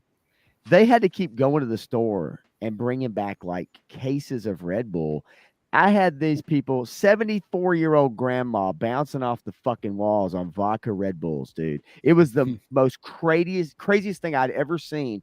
All these people, 60, 70 years old, dancing, coming back to me to get more vodka Red Bull. Like, it was like the best thing they ever had, dude. It was like 2000 and maybe 5, 6, somewhere in there. And I had never seen that before, though. Oh my God, this shit is amazing. It's like people just mix it with anything. Yeah. But yeah, Yeah. Jaeger bombs and vodka Red Bull, man. That Vodka shit was Red Bull. crazy, crazy, I dude. noticed Frank's talking about Ouzo in there. Like Ouzo's pretty big here in Australia. I bet. And the alternative to it is Galliano, like Black Zambuca. Yes, Sambuca. Sambuca. And you're right. If you haven't tried Ouzo, give Zambuca a go because I reckon Black Zambuca is so much better than Ouzo. Yeah. I've heard of the Ouzo, but I never tried it. I've never tried the Sambuca. And Malort is one of the worst things I've ever actually. My best friend lives in Chicago, and he's a 7 foot tall Nigerian. And I'm telling you, me and that dude will go out and we would go so hard. It would be, and we would always end up with a bottle of Malort. And you do not want to drink Malort. I don't know what about it. Like, they're so proud of it. You will see signs on the wall when you want to fist fight your mother-in-law, Malort. Like, that is their whole advertising. When you want to shit in your girlfriend's closet, like, it is on posters in bars. They're just bragging about how crazy. You've shit in your girlfriend's closet, haven't you? Dude, I'm telling you. The second time he said that, I'll tell you what. I've got the advertising. It's got a picture of war chest. I could literally. I spent 10 years actually 15 total in the strip club business and high-end whiskey houses. I could literally start a channel just telling stories of crazy shit. Yeah, I have no doubt about that. Yeah. No doubt about it at all. The most crazy shit I've ever seen. I firmly believe that. Yeah. Some of my best times been in a strip club. Yeah. I mean, come on. Oh my no God. Shit. Yeah. I mean, now I will tell you the ones in Nashville, they in Tennessee, they passed a law about 2 decades ago. The 3-foot law. You can't get within 3 feet of the stage. And so you just have to throw your stuff up there. Yeah, it's like you just have to ball up your ones and toss it up there. And that kind of put a damper on the whole going to the club thing. For sure. It used to be great down here. But yeah, they passed that law, dude, and all the girls started going out of town. They all what left. was the law? 3-foot law. There. They tried that here. They didn't fly. You couldn't get within 3 feet of the stage anymore. Yeah. You still can't. And if you go to the private area, they can't get completely. Completely. Yeah, off. for ours here, it's the private area. You have to be able to view it from a seated position. You have to be able to see into the back. Okay. Is the way they did it here, but also the cops can't enter your establishment, Metro, without announcing themselves at the door. Okay.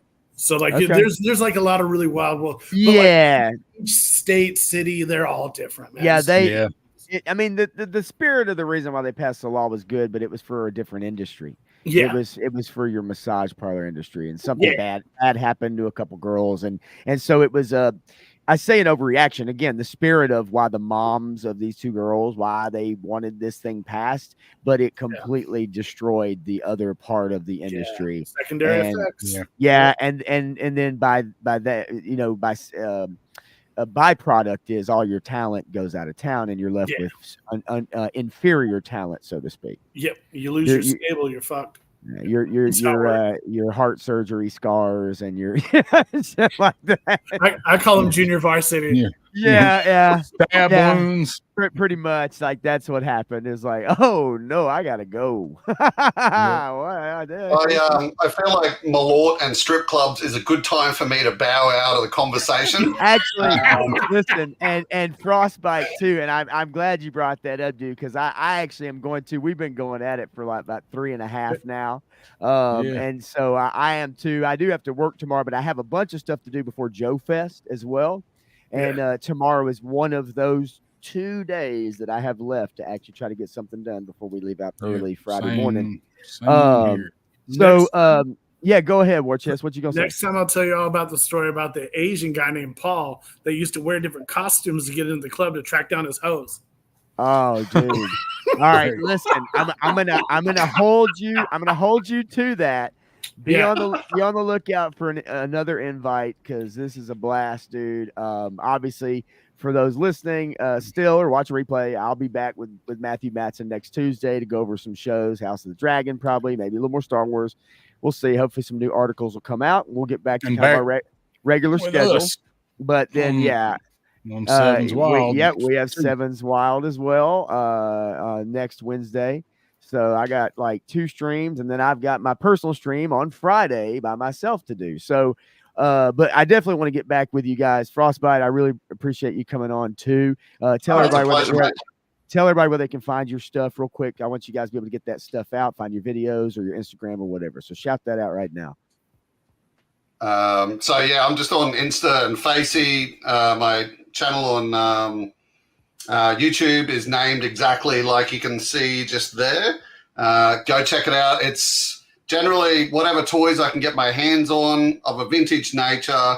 I'll just chat shit about them and go and purchase new stuff and crack it open, which has been really nice. So yeah, thank you. Awesome, man.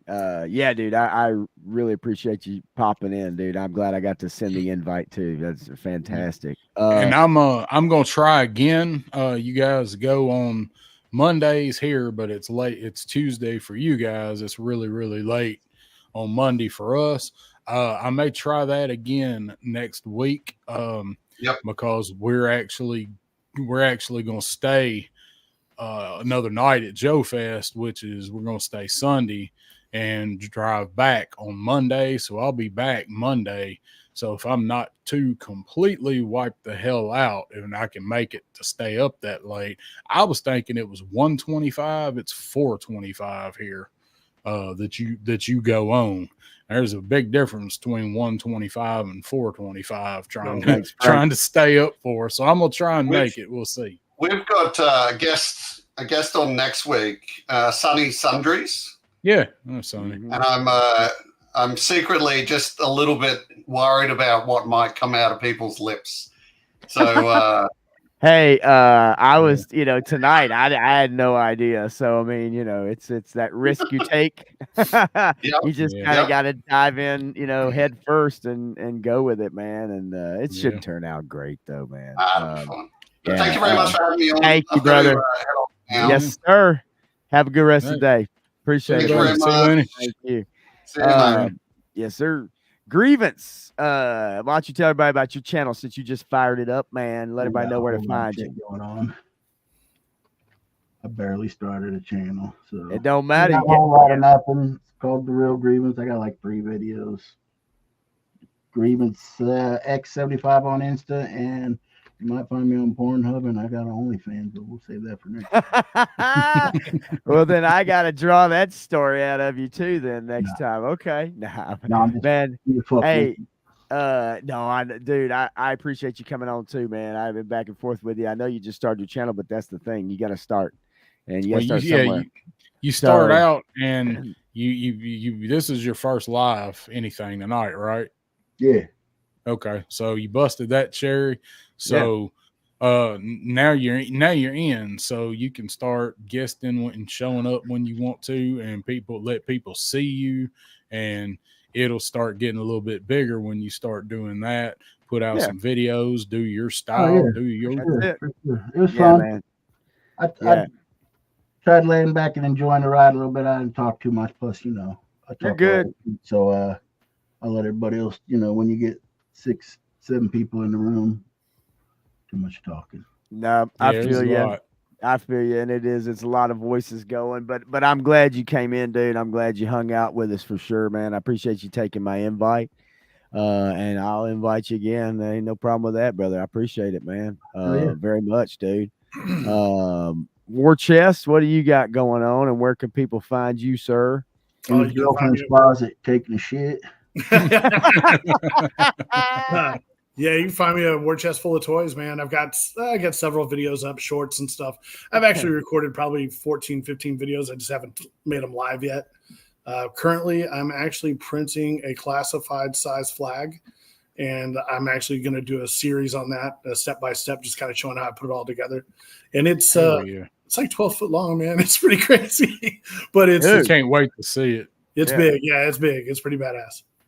Well, I'm glad I got to chat with you two and get a hold of you, and Yeah. we've messaged a little bit. We both have very similar opinions, and I know you came in strong, and I love to hear that. I really love to hear that. Actually, it's awesome, and I'm glad you could come on tonight, man. I know I will definitely be in touch with you for sure. We probably got a lot to talk about. Yeah, we probably have quite a bit to talk about. So I'm gonna try to set something else up here with you too, and see what goes from there, man. And I'll keep my eyes open for your stuff too, man. For sure. Thanks.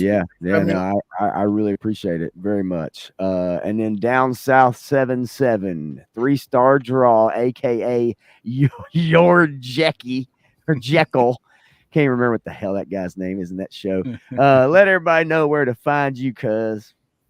Well, I will be on the 3-star draw YouTube channel. Instagram is Down South 7 the word and 7 the number. That's where you can find me. Usually try to do put my photography and stuff on Instagram, post a few updates once in a while. I hadn't been real active on there lately because I've been too busy to do any new pictures. Just put out videos on stuff whenever I get it, new unboxings, Joe preferably, but not always Joe, just whatever I get, want to show people off.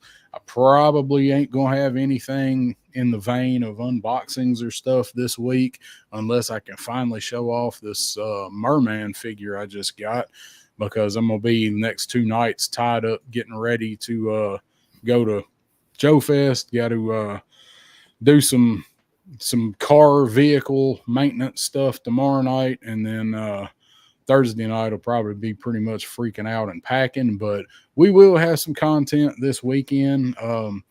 Obviously all of it ain't gonna get posted this weekend, but we've got enough between the two of us. We've got enough methods to do a shitload of filming, do some lives. We might go live. You don't never know what's gonna happen, and we're gonna link up with Toy Enhancer and Crow, and that shit might get ugly while we're out roaming around. It's like it's just gonna be probably deviants, but looking forward to doing it. Looking forward to meeting everybody. So that's all I really got going on right now. I'm kind of focusing on trying to get down there and meet everybody and have fun, but we ought to have some good shit for you guys while we're there and when we get back.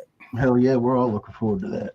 Yeah, man. Some good shit. Well, I like I said, next week be back at the regular time of 10 Eastern, 9 Central with Matthew Matson once he gets back from vacay as well.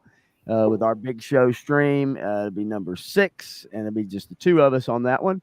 And then I've got obviously with Down South on Wednesday night from 10 Eastern, 9 Central. No, actually 9 Eastern, 8 Central with that one. And then I've got my own on Friday, and I'll let you guys know what time that is, day or night. We'll figure it out. But anyway, I'm Pop Blender. Thank you, my guests. Thank you to my guests who have already left. I really appreciate it, man. And I'll play a little thing, a little ditty, and get us on out of here, guys.